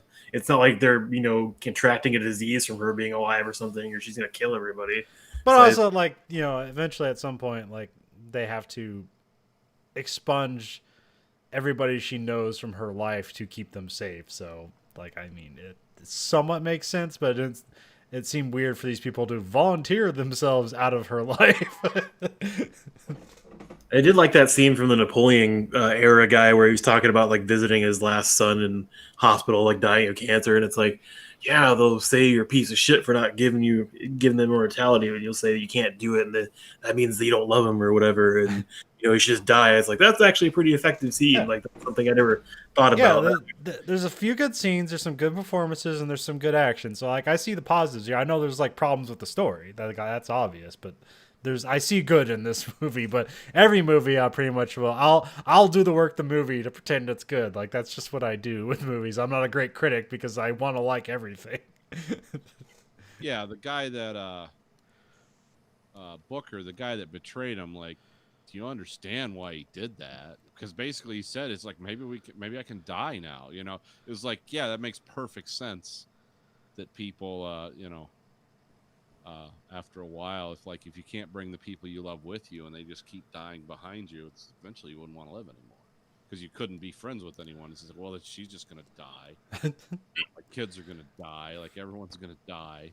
I'm just supposed to just go on with life. It's like, that would be miserable. And then the second movie in this feature, directed by a black woman. So. Oh, okay. Oh. She wrote Love and Basketball. That's probably like her most famous movie in her filmography. And then she directed by like the Mysterious Life of Bees or something like that with Queen Latifah in it. The Secret Life of Bees. Secret Life of Bees. That's right. Which I never saw, but I vaguely remember that title. Cool title. Yeah. So, because there's been like a lot of like female-headed directed action movies recently, and I approve, but because like I think if you want to distribute power amongst Hollywood, you have to have people like direct like action movies and superhero movies, because if they make a ton of money at the box office, then guess what? You get to direct more movies. Yeah. No, and I think who's another female director for an action movie that came out recently? The fucking what, the Birds of Prey movie. Oh, okay. Yeah. I would say that movie's fault is not the director; it's the writer. Yeah. I mean, it has an editing problem, but I think like it's cool action and interesting action. Yeah. So like, yeah, give her another action movie. She can do fine. Just get a better writer and editor. I mean, well, also that movie had a problem of like, here's 8 new characters and we're going to give them all their own introductions, which was the exact problem with Suicide Squad. Yeah, I was going to say that someone told me once, it's like this movie repeated all the same problems that Suicide Squad had, and with the same result. No, Birds of Prey is on total is a better movie. Okay. Especially with fucking what's his name? Yeah, the Black Mask guy. You know the Obi-Wan, Ewan McGregor. Yeah. He's very weird and quirky in that movie, and violent. He's really good in that movie, and dies hilariously. Yeah, I'll watch that. And then like fucking I can't remember it. Patty something. She did the first Wonder Woman movie, and she's also doing the latest one that will never come out. One with the coolest trailer ever. Yeah. Yeah. That I've learned the story for and now kind of hate. Oh, okay. I mean, it's basically like a movie that, like, oh, I watched it for 2 hours and it actually meant nothing. Congratulations. Yeah, So- it seems about right. I hadn't heard anything about that. They just pushed back the release. Well, I mean, remember Tenet was supposed to be out by now, and I have no idea when Tenet's going to come out. Eventually, they're just going to just release it on Amazon or whatever. Spend $50 for an Amazon home movie theater ticket. Well, I know that Greyhound got released on Apple TV. Yeah. And that, a couple other movies, like the one with Dave Bautista and the kid, that spy thing, is like on Amazon now or something, I guess. Yeah. I mean, I think some like the lower budget ones are the ones that they knew weren't going to make like a shit ton of money or coming out on streaming. But like I don't know about the blockbuster ones. Maybe at some point they might just give up and be like, "Hey, we need to put this out because we need to continue the timeline and make some money off of it." Well, it's different with different studios because I remember I think it's Universal. They released Trolls 2 out on streaming instead of theaters, and they made a fuck ton of money. Yeah. Because like there's just kids who aren't in school, and like the parents will just keep buying Trolls 2 like every day of the week. and apparently they put out the numbers for like, here's all the money we made off of Trolls 2, and all the theaters got pissed about that. It's like, you can't be saying you're making money on this. Like, well, the theaters will never reopen again. And and so like they're apparently the theaters are gonna like not release like Universal movies anymore. At least that's the threat. But you know, movie theaters are probably done with. So Who exists. Yeah, I don't think movie theaters are in a place to make a threat because one, they have to be open to distribute movies, and two, I don't think they're going to be picky when they do open because they want content. well, there's been a weird resurgence in drive-in movie theaters. Like they just have pop-up drive-in movie theaters now. Like, and there's been one set up at Walmart parking lots. Yeah, I've heard of that. Yeah, I think that needs to come back anyway because that was always a thing my mom and her siblings talked about. Was always a good thing to go to. But I mean, I don't know how. I mean, obviously, it'd be quite different from sitting in a theater because the audio would be different and the experience overall would be a little bit different. Well, I but- mean, the audio is as good as what your car is because they used to have that. So we went to a drive-in theater when we were kids, and so there's like this little pole thing that had like a little radio on it, and you hook it to your window. Or they had like a radio station that you tuned into, and then you could just listen to audio. So it's like if you have a great car stereo, it's like it's awesome.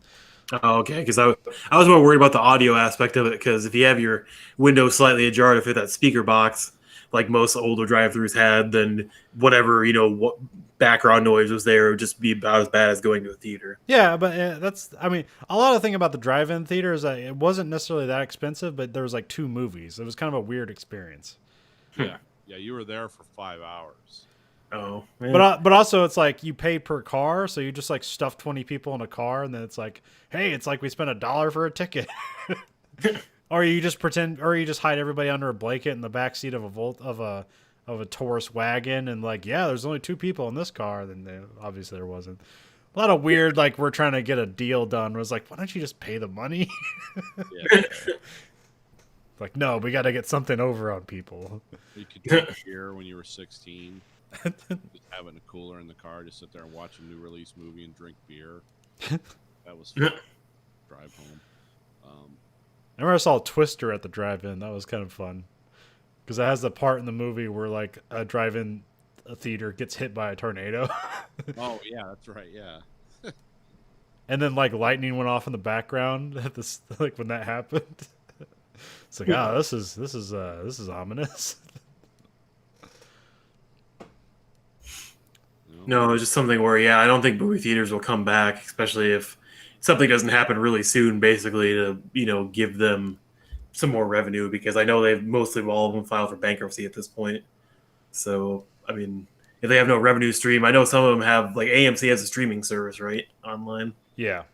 But I don't think, like, Warenberg has any of that shit, so I don't know if they have any revenue coming in. A lot of these companies are, they're riding off like disaster insurance riders, and because I know like some of our theaters around here have been for sale for years. Like they have those huge signs in front of them, but they still continue to operate. Now those guys aren't coming back. Yeah. Because they were for sale the whole time. The ones where they have like 48 theaters in one complex, like that never was going anywhere. Well, because you have the small independent theaters where they have the stories across the United States of like, oh, they're selling popcorn and candy on the curbside to support the employees or keeping the business open. But I haven't heard anything like that recently. If like they're still doing that, or like who's keeping the smaller independent theaters open, because the chains have some money. Yeah. But yeah, they're gonna go bankrupt, or really really bankrupt here in like another couple of months. Yeah. Yeah, I remember there was a great independent theater in Dubuque. It was called like the Mind Theater. And it was really cool. They had like a bunch of like a wine selection. They had a good and like the theater itself necessarily wasn't that great, but they had a good selection of movies, and it was a good experience. And just like shut down like within a year of me going there. Oh, Yeah, they got those around me where you can go in. It's like a dinner experience. Yeah. It's like you order like filet mignon, and it's like good food. There's just a movie playing, and everyone's kind of talking, but it sort of works. I went to I went to that place a couple times. I had a beer. It was nice. It was interesting, like to watch. What did I see there? Oh, it was the reboot, or it was the redo of the Rooster Cogburn movie. Oh, True Grit. Yeah, it was True Grit. Yeah, I saw that at a dinner theater experience. It was like $45, but it's like, yeah, it's like. well, I mean, especially if you're getting like really high quality food and it's a better experience. I mean, I don't think people have a problem paying for it. No, I just went with like some appetizers and a few beers. I didn't have a full meal. It seemed kind of weird to me, but it was cool. I don't know if that place is still in business though. They have a lot of things like that pop up around here, but it's like, yeah, it's going to take a lot of money to support this, and as soon as something happens, like the sales start dropping, it's like all those places dry up. It's like, well, it looks like McDonald's is going to make it. Yeah, I mean, some businesses, obviously the ones that sell you goods that you need all the time, have made a killing right now. As far as, they're always, out of stock and inventory's low because they keep selling out everything. And other stores obviously have really suffered and gone by the wayside. So, because I know AOC, somebody at work was like, oh yeah, she had this horrible tweet, I think it was 2 weeks ago, where she's like, oh, as long as more people are alive, she's okay with small businesses closing, or more small businesses closing. And it was like, well, isn't she correct? I mean, small businesses right now are hanging by a thread regardless. But at the same time, it's like, shouldn't we prioritize saving people, or should we prioritize, care and having a burrito stand? Like, I know it. I mean, at some point, you're going to have to choose between one or the other anyway. But you're a small business. You got to be nimble. Move with the times. What are you doing? If you fail, you deserved it. No, that's exactly the attitude the hobby shop guy I go to, because he was like, how do all these small businesses not have disaster funds and not have like a rainy day fund? And I was like, well, Rich, how like you and me, like, yeah, we have like a little bit of money, but you know how many people live by paycheck, even small business people? So you're expecting them to have like $20,000 socked away so they can operate for 2 or 3 months without, incurring any, like bankruptcies or anything.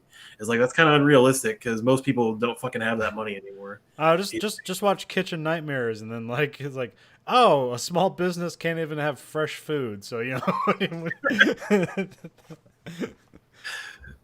My model shop reopened finally. Oh, yeah. All right. Well, you call in your order and they bring it out to you. Oh, okay. Because the place is like 100 square foot inside. It's not very big, but yeah, I bought a few things from them. Do they have like the inventory online, or are you just like calling up? It's like, hey, anything new? No, you just whatever you want, they can get. Oh, okay. Half the time, my interests are like, I mean, I've been doing a lot of World War II armor and a lot of armor related stuff. It's like they have all that stuff in stock, or they can get it for you in a week.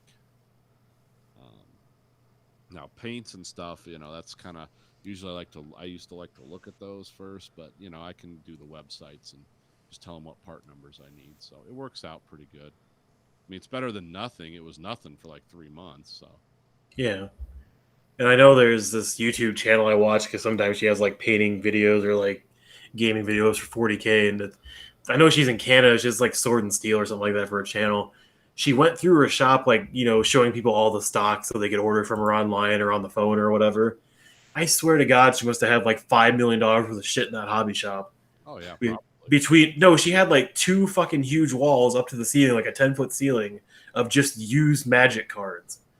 Like, not really, like, just huge fucking stacks. And it's like, these are all our used Magic, loose single Magic cards. And, if you want something, I can go through it. They're pretty sorted, except for some of these aren't. But, and then she showed like this huge wall of Yu-Gi-Oh cards and all this shit. And like all these like class displays with like all this lighting. It's like, these are all our painted commission armies. And you're just like going on and on and on. She had like 2 or 3 of like everything from every hobby system and every game.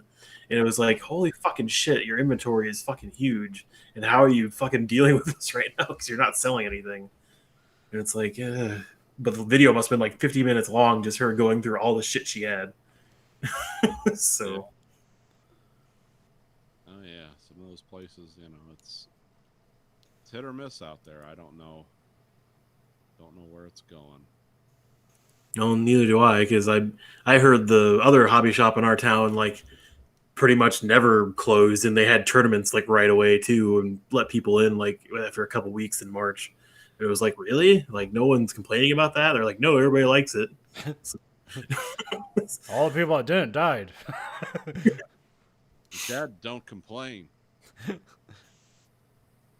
Yeah, our club, like in July, or no, in June, we had a meeting in the parking lot where everyone just kind of set stuff on a central table and we all stood back and sort of shouted across the parking lot, which was fine. And then in July, they had an indoor meeting and I didn't go. And I had a lot of people ask me, like, are you going? I said, no. I was like, why not? I said, well, everyone's getting this in bars in Michigan.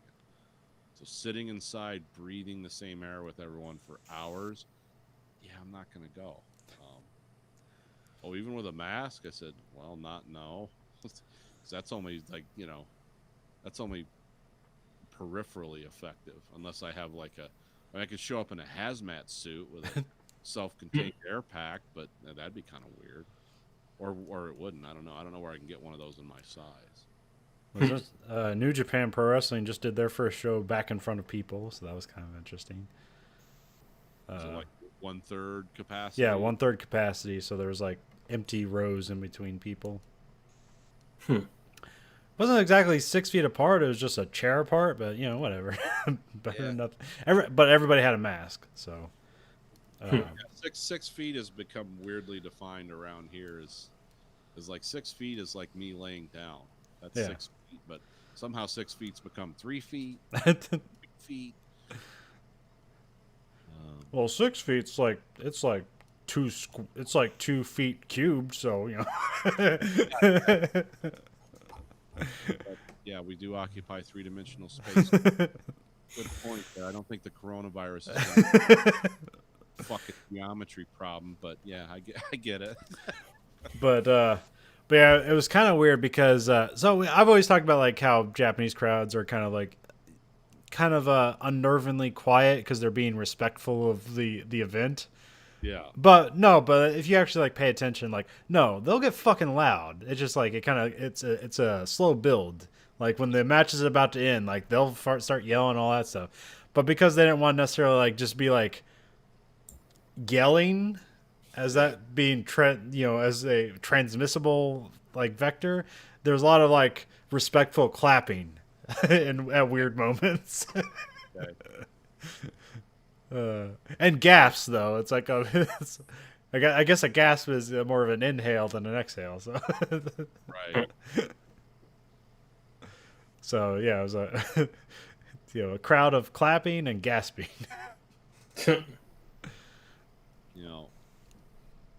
Yeah, I don't think everything. I don't know. I was talking to some people, and it's like, when do you think everything's going to get back to normal? I said, when they have a vaccine.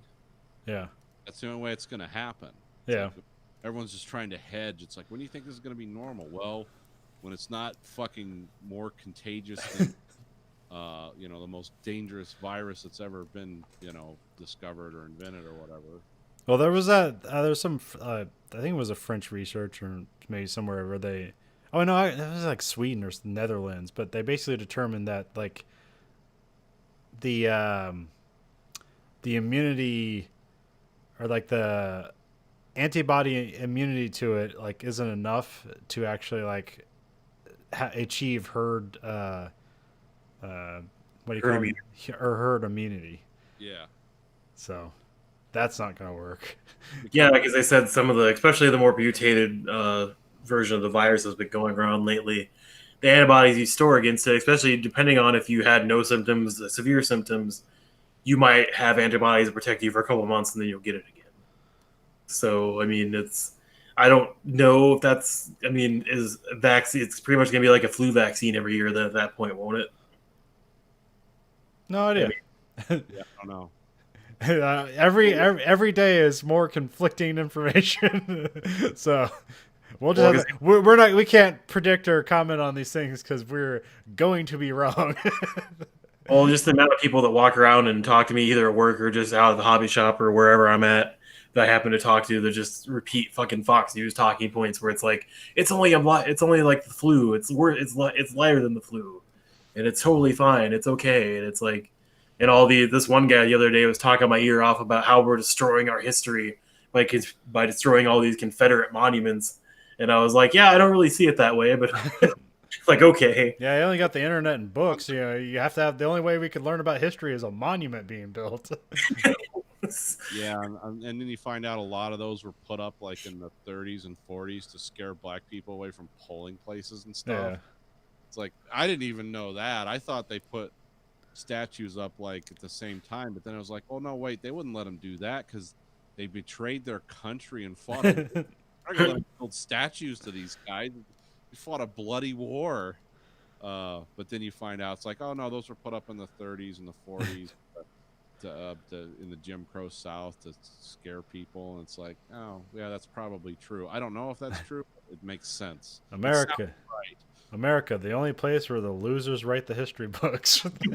Well, because there was a popular opinion going around where it's like, yeah, you go to Germany, you don't see statues of Hitler. So, I mean, they don't have a fucking, like, a bunch of shit around for Nazis. Like, yeah, it happened, but they don't teach it that way. So, because I brought up that point to him, he's like, well, that is true, but, you still can't destroy history. And I'm like, yeah, we're not going to agree on this.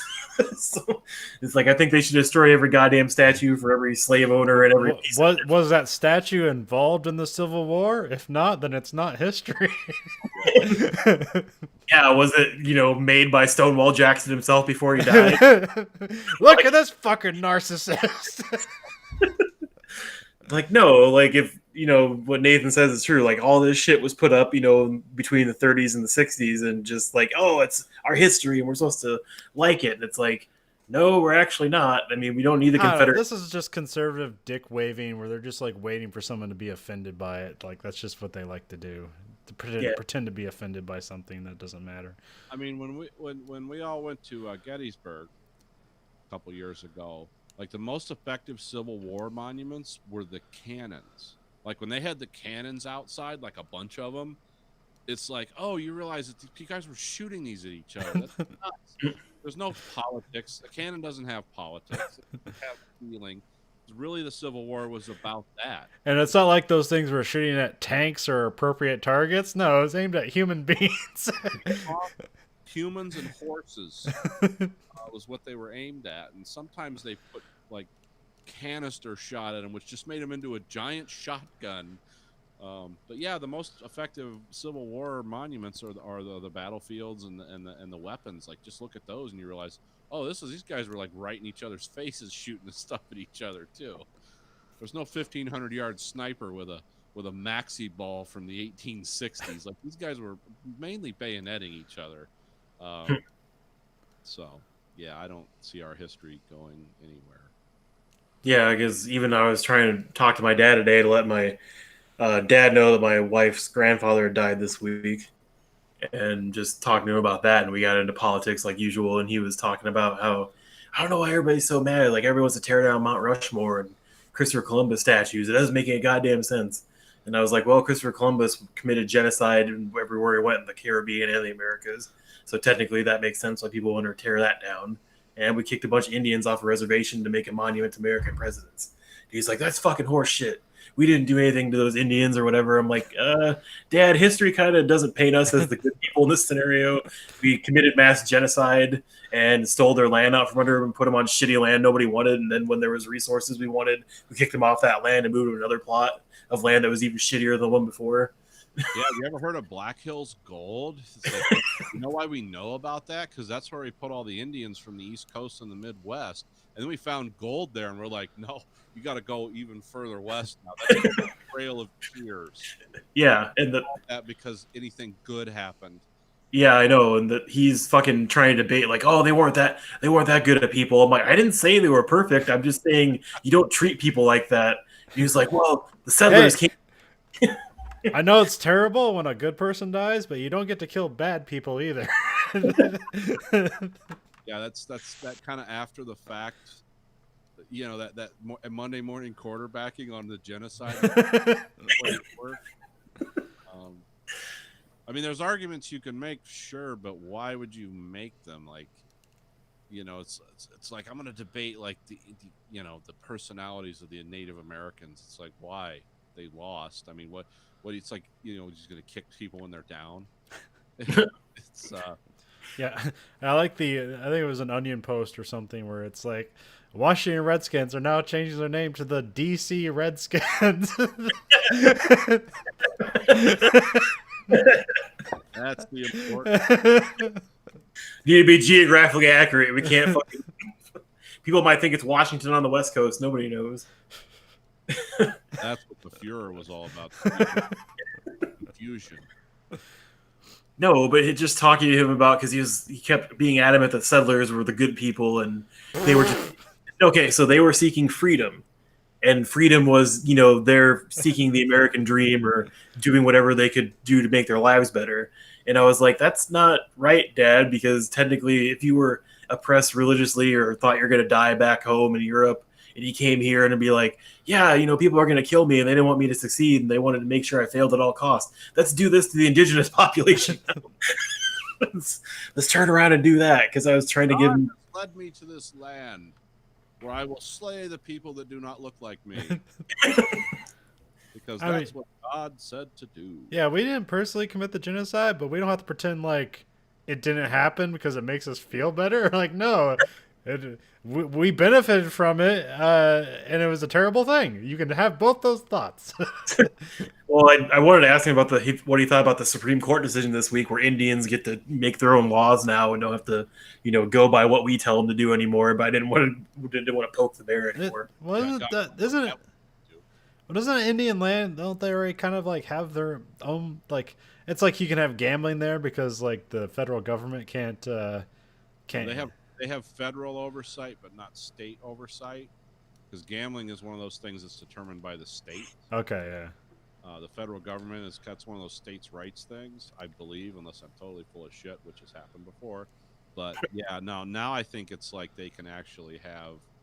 I mean, the only thing they can't have are like extrajudicial killings and shit, but I think they can pretty much make their own way with what they want to allow and don't. And it gives them more, really what it does is it gives them resource control, where it's like, hey, you can build a pipeline through here, but you're going to pay us a tax.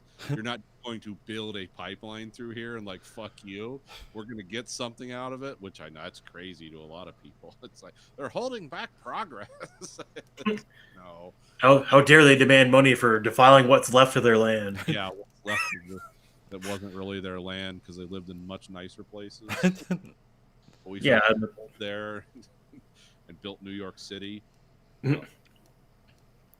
Well, because I asked my dad, because he brought up reparations, and I was like, you know, there was a town in North Carolina this week that actually gave reparations to black people, and it wasn't an actual check. It was just them saying they were going to invest more in communities of color going forward and not in white communities to try and build up generational wealth. that the black community was sorely missing.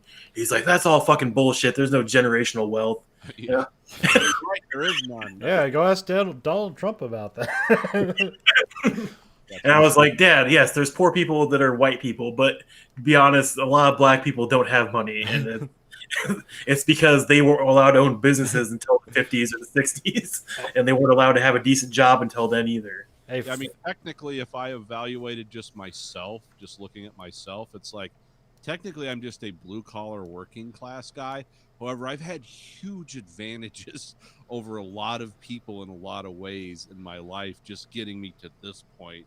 I didn't get like, free jet aircraft or multiple phone, but it's like my way was pretty much like, oh, do this, do that. All I had to do was show up, sign my name, and go on to the next thing. I didn't have to like, fight tigers and have everyone tell me I was a piece of shit for no reason. I mean, people did tell me I was a piece of shit sometimes, but there was a reason they said it, because I was acting like a piece of shit. But yeah, there's different. Yeah, if you just really look at the way your life went compared to like what some people are dealing with, like we can't all be can't all be a failed billionaire, son of another billionaire, and get to be president. yeah. Well, I mean, I know why my dad holds these beliefs. His father owned all the newspapers in Iowa, and he was a fucking millionaire. And they got millions of dollars when he died. So, I mean, it's not like they had, nothing. Like, they were definitely born with everything and lost it all or wasted it all. So, I mean, not that my dad didn't work for stuff and make his own way at the same time. But he denies there's systemic racism. He denies that, white people in general have done anything bad and Americans are great and blah, fucking blah. Yeah, well, he's also, he's older. It's like, why is he going to change? No argument's going to change everything he's already thought. No, I know. No dog in this. There's no reason for him to do a 180. He's just going to be incensed by anything that suggests otherwise. Oh, I know. I mean, he actually admitted today that there's some stuff that Trump does he doesn't like, and I was like what? And he was like, well, he's not fiscally conservative enough. He shouldn't have given a bailout or, like all this help to people with coronavirus. And I'm like, Dad, it's like the government. It's like you and your fucking kids. If your kids are struggling and they're going to lose their house or they're going to fucking die, you fucking try and help them. It's the same thing with government and the fucking civilians. If you don't give them a fucking bailout, everybody's going to fucking be homeless and the whole thing is going to go into anarchy. So you can't fucking tell me you're not going to give people $1,200 to fucking make it through a little bit. That's fucking horse shit. Oh, I love that kind of thinking. When people tell me shit like that, I want to start. It's like, I want to base our government on like Frank Herbert's Dune. If you talk about that, I'm going to start talking about like the Kwisatz Haderach will come and lead us. Man will rise from the desert, because it's just as logical as the shit you're saying. It's like, yeah, okay, we're just making up our own fantasy world here. Fuck, I'm doing Dune. Well, because Teach me this weirding way. I'm tired of this handgun. I want this sound weapon. I've actually got him to admit before. I'm like, Dad, there's no government institution for this whole time that hasn't passed debt along to future generations. So, I mean, this is always happening. So we might as well use it to prop up people right now. Because if people start foreclosing on their houses and losing everything they got, this fucking economy ain't gonna be worth shit. And you think it's not worth shit now. Yeah. So It gets worse. Hang on. I mean, people, because he keeps telling me I gotta have my gun loaded and make sure all these black people in my neighborhood don't fucking kill me and take all my shit. And it's like, I have a neighbor that's African American. I get along great with him, and unless an asteroid crashed into the earth, I don't think he'd probably try and kill me. But maybe. Maybe we would work together to build a better world. Nah. Kill each other. So yeah, The last he thinks man who kills the last woman wins. Good show. Yeah, he just thinks everybody's already at anarchy or whatever. And I was like, Dad, there was that Joni Ernst ad I just saw today where it was like, she wants to fight anarchy and she's going to. And it's like, what anarchy? I haven't seen anarchy in fucking Iowa. Our protests aren't even that fucking good. Did you hear about the anti-Biden ad that Trump ran? No. About how anarchy is gonna. That's a thing now. Anarchy, mere anarchy, loosed upon the world. It's not even that artful. It's just stupid. They pointed out that like all the images and videos they used are things that are going on now that Trump is president that weren't going on before. Like all these scenes of violence and and looting and that they're showing. It's like this all happened because you pissed everyone off. I mean, this is your leadership, dude. And you think that this is already here. We don't need to wait for Biden. Brought it to us. I mean, the highest unemployment since the Great Depression, people rioting and looting everywhere and fucking hurting each other and all this shit going on and people dying. I don't think everyone's looting everywhere. There are protests everywhere. There are things happening on the coasts, and there's stuff happening like occasionally. It's like Chicago, Detroit. We had a little something, but it's not like people going into and just stealing TVs. It's people holding signs and like, hey, don't shoot us. You know, we're tired of being shot for your entertainment or whatever. And now the stuff that's going on like in Portland, that's been going on for 50 days. That's been a 50-day where the riot squad is out every night firing tear gas and rubber bullets. Now that's crazy. That's one city, all in the weirdest part of the U.S. And it's like, okay, this isn't like the whole country. This isn't going on in Nashville. You know, it's not going on in Cedar Rapids, Des Moines. It's like this isn't like some widespread thing. Yeah. And even if it is, it's directed at police saying, hey, don't shoot people. It's not, no one's coming into your house. You know, ISIS isn't coming into your living room. You know, this isn't, it's just everything all rolled into one. I have a message of peace, but I must steal this. I must steal these Nikes in order to elaborate that message. Okay, so there's my coworker at work that's a dumbass Trump supporter because every time I ask about something like politically, he's always like, quickly, do you have an example of a smart Trump supporter? no, not really. I do. Okay, Nathan, what's your smart Trump supporter? I don't know them personally, but if you look at the board of directors of major U.S. corporations, those are the smart Trump supporters. Oh, true. Because they're getting their tax cuts. That's the only reason. That's all that guy's doing. Yeah. You know, the boots on the ground, freaking blue collar guys that are Trump supporters. Yeah, I've never seen any that are like, you know, oh yeah, I never thought of it that way. I've never had that thought pass through my head. Like, oh, I see your point. I've never thought that. But then again, I don't engage in those conversations either because it's like, well, it's going to be two people yelling at each other for nothing will be accomplished here. Well, I mean, this guy, every time I've tried to talk to him about anything, usually he brings up stuff and I'm not the one bringing it up. But he was like, why is everybody so bad? Like because he's bringing up the Kentucky primary race that happened a month ago, basically. And the McGrath, the fake leftist candidate, barely won over the actual liberal candidate. And he's like, I don't know why they're mad that she's not actually, left. And, she's more center. That's okay. I don't know why people are mad. And it's like, well, people vote for people because they want somebody to do something about what they want to do. It's what the agendas they agree with. So if you tell people that you're anti-abortion, you're going to create jobs and that you're not for the death penalty or whatever, but then you do the opposite of all those things, of course people are going to be fucking pissed. It's like they voted for that. We got hoodwinked again. And so him just talking about anything related with, because this on Wednesday he was trying to start shit with, it's like, oh, there was a cop shot in this state or whatever, this city. I'm like, yeah, that's not good. But do you know there's like 6 different things just today of different cops either killing people, abusing their power, or planting drugs on people that just surfaced today. So you're going to show me one thing where somebody shot or hurt a cop, but then 6 cops fucking us over, and everybody make me feel bad about the cop? Fuck you. Yeah. Well, I mean, I don't understand. And another thing is like a lot of people like that want to talk about how deceptive, like they think they need like a machine gun to defeat Nancy Pelosi and the army of child molesters that she leaves or whatever they believe in. It's like, yeah, you guys have been fucked. You guys are airtight. You're getting fucked both ways because you believe things about the Democrats that are provably untrue, easily provably untrue. And then the guys you think that are going to help you fight, you and Jesus and an Uzi, those guys lie to you and fuck you over too, because all they care about is money. They don't care about you. They don't care about God. They don't care about any of that stuff. Care about your vote and then fucking you over. And I get mad at people on the left too that talk about like, oh, they got all these religious zealots, trying to run the government and stuff. It's like, no, they don't. Those people just care about money.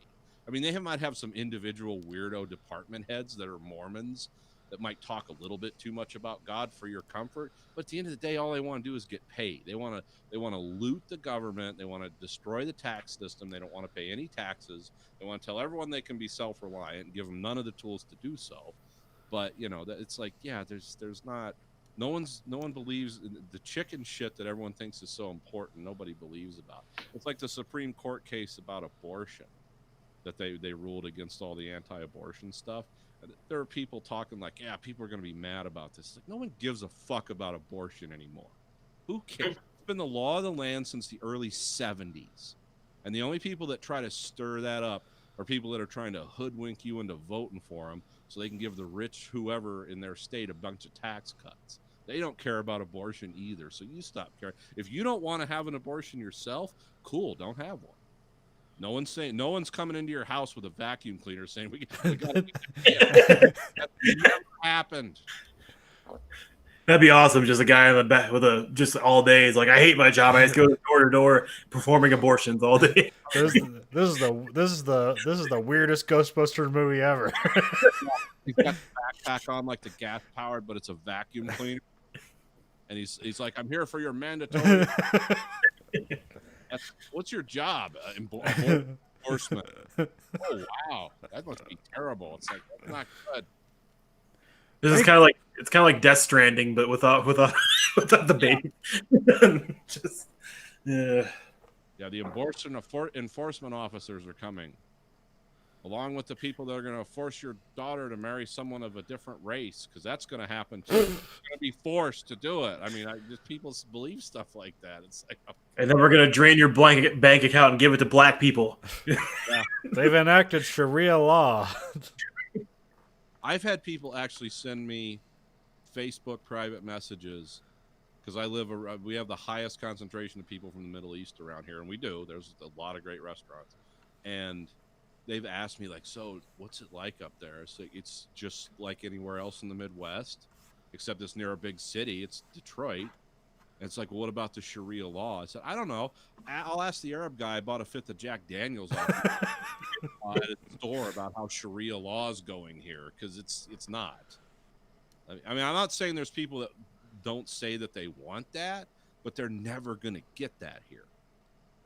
Or, I mean, unless the demographics of the country completely change, and we'll be long in the grave before that happens. It's like, I don't care what happens after I'm dead, ultimately, because I have no control over it. I don't even have control over what happens when I'm alive most of the time. Yeah, but even because my dad asked me to name a country that worked better for its citizens, the United States, I was like, any country in the EU, basically, besides Poland and Romania, because those are total dictator states. And he was like, oh, that's bullshit. There's Sharia law everywhere because all those Muslim immigrants everybody had to take in. And they're doing all this, they're killing, raping women and doing all this stuff. I'm like, yeah, I'm sure that some of that might actually be happening, but not on the scale you think it is.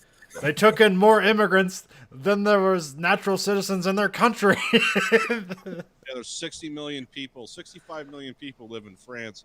And it's like, yeah, they took in 100 million people from the Middle East living under Sharia law, or, Well, because I wanted to ask him, it's like, where the fuck do you expect them to go? Back to their home where it's bombed out and everybody's looking at genocide? Like, expect them to go back there? Yeah, then their numbers would go down.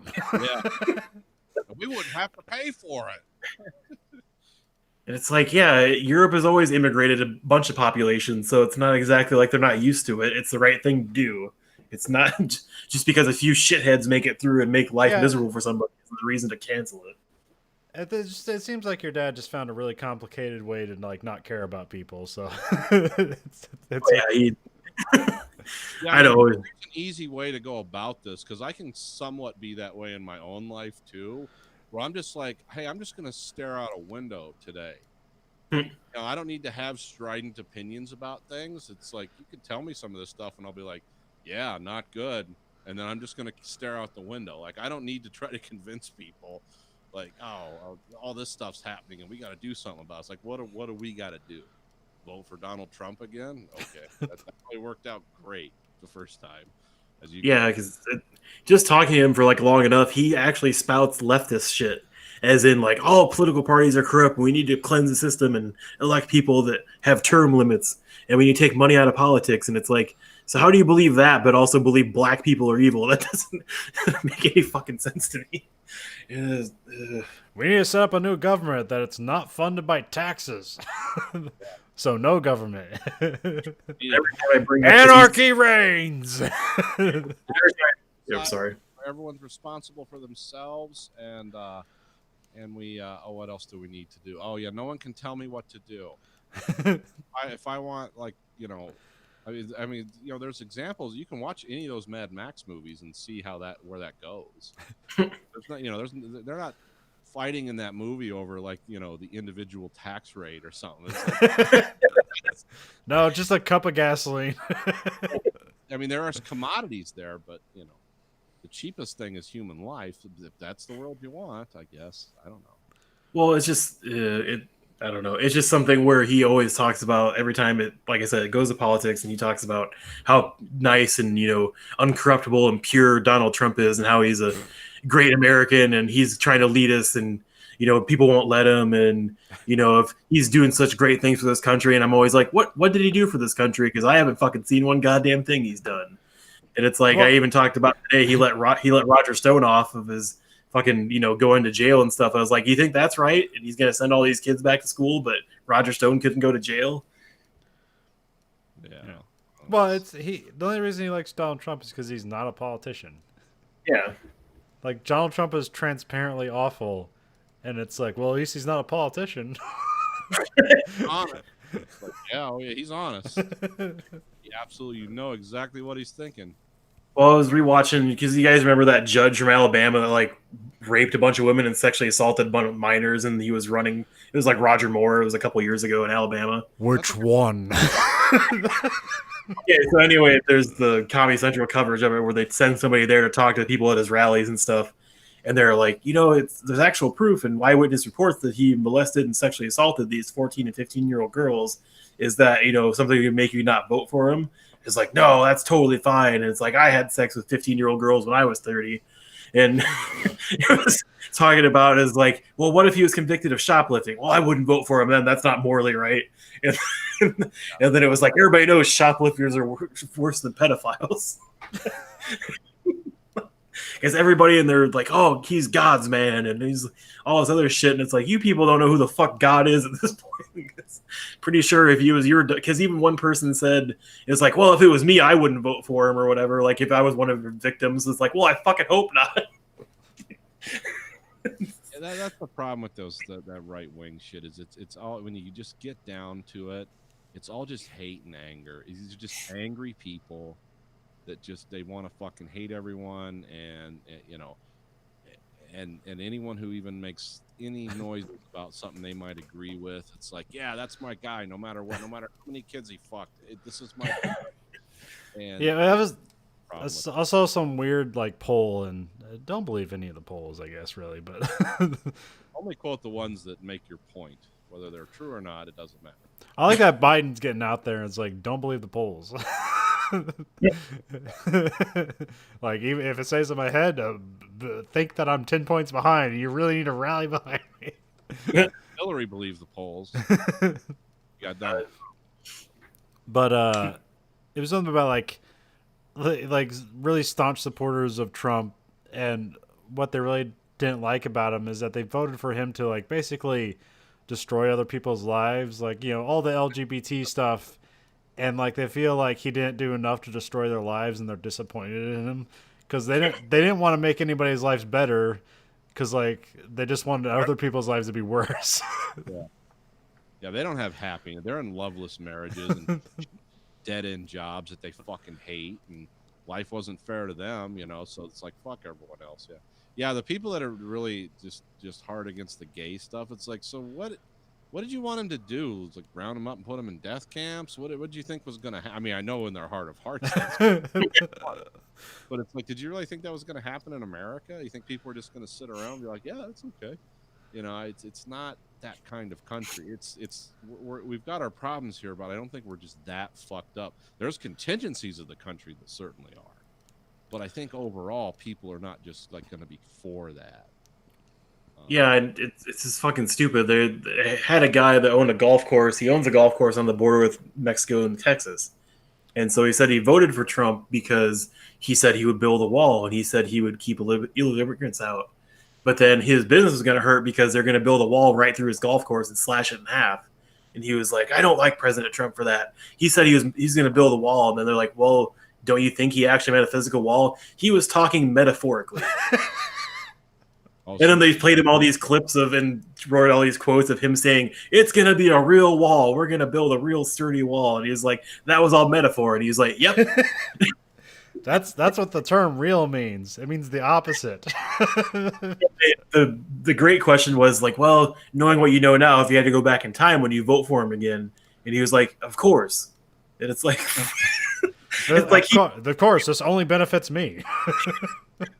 It's like he's going to kill your business and take away your livelihood, and you don't agree with it. And you think he thought the biggest thing he'd done as a president to be a piece of shit was one of his first golf outings. He drove over a green, and he was like, "Oh, that's $100,000 green right there. You don't drive over that. That's not right."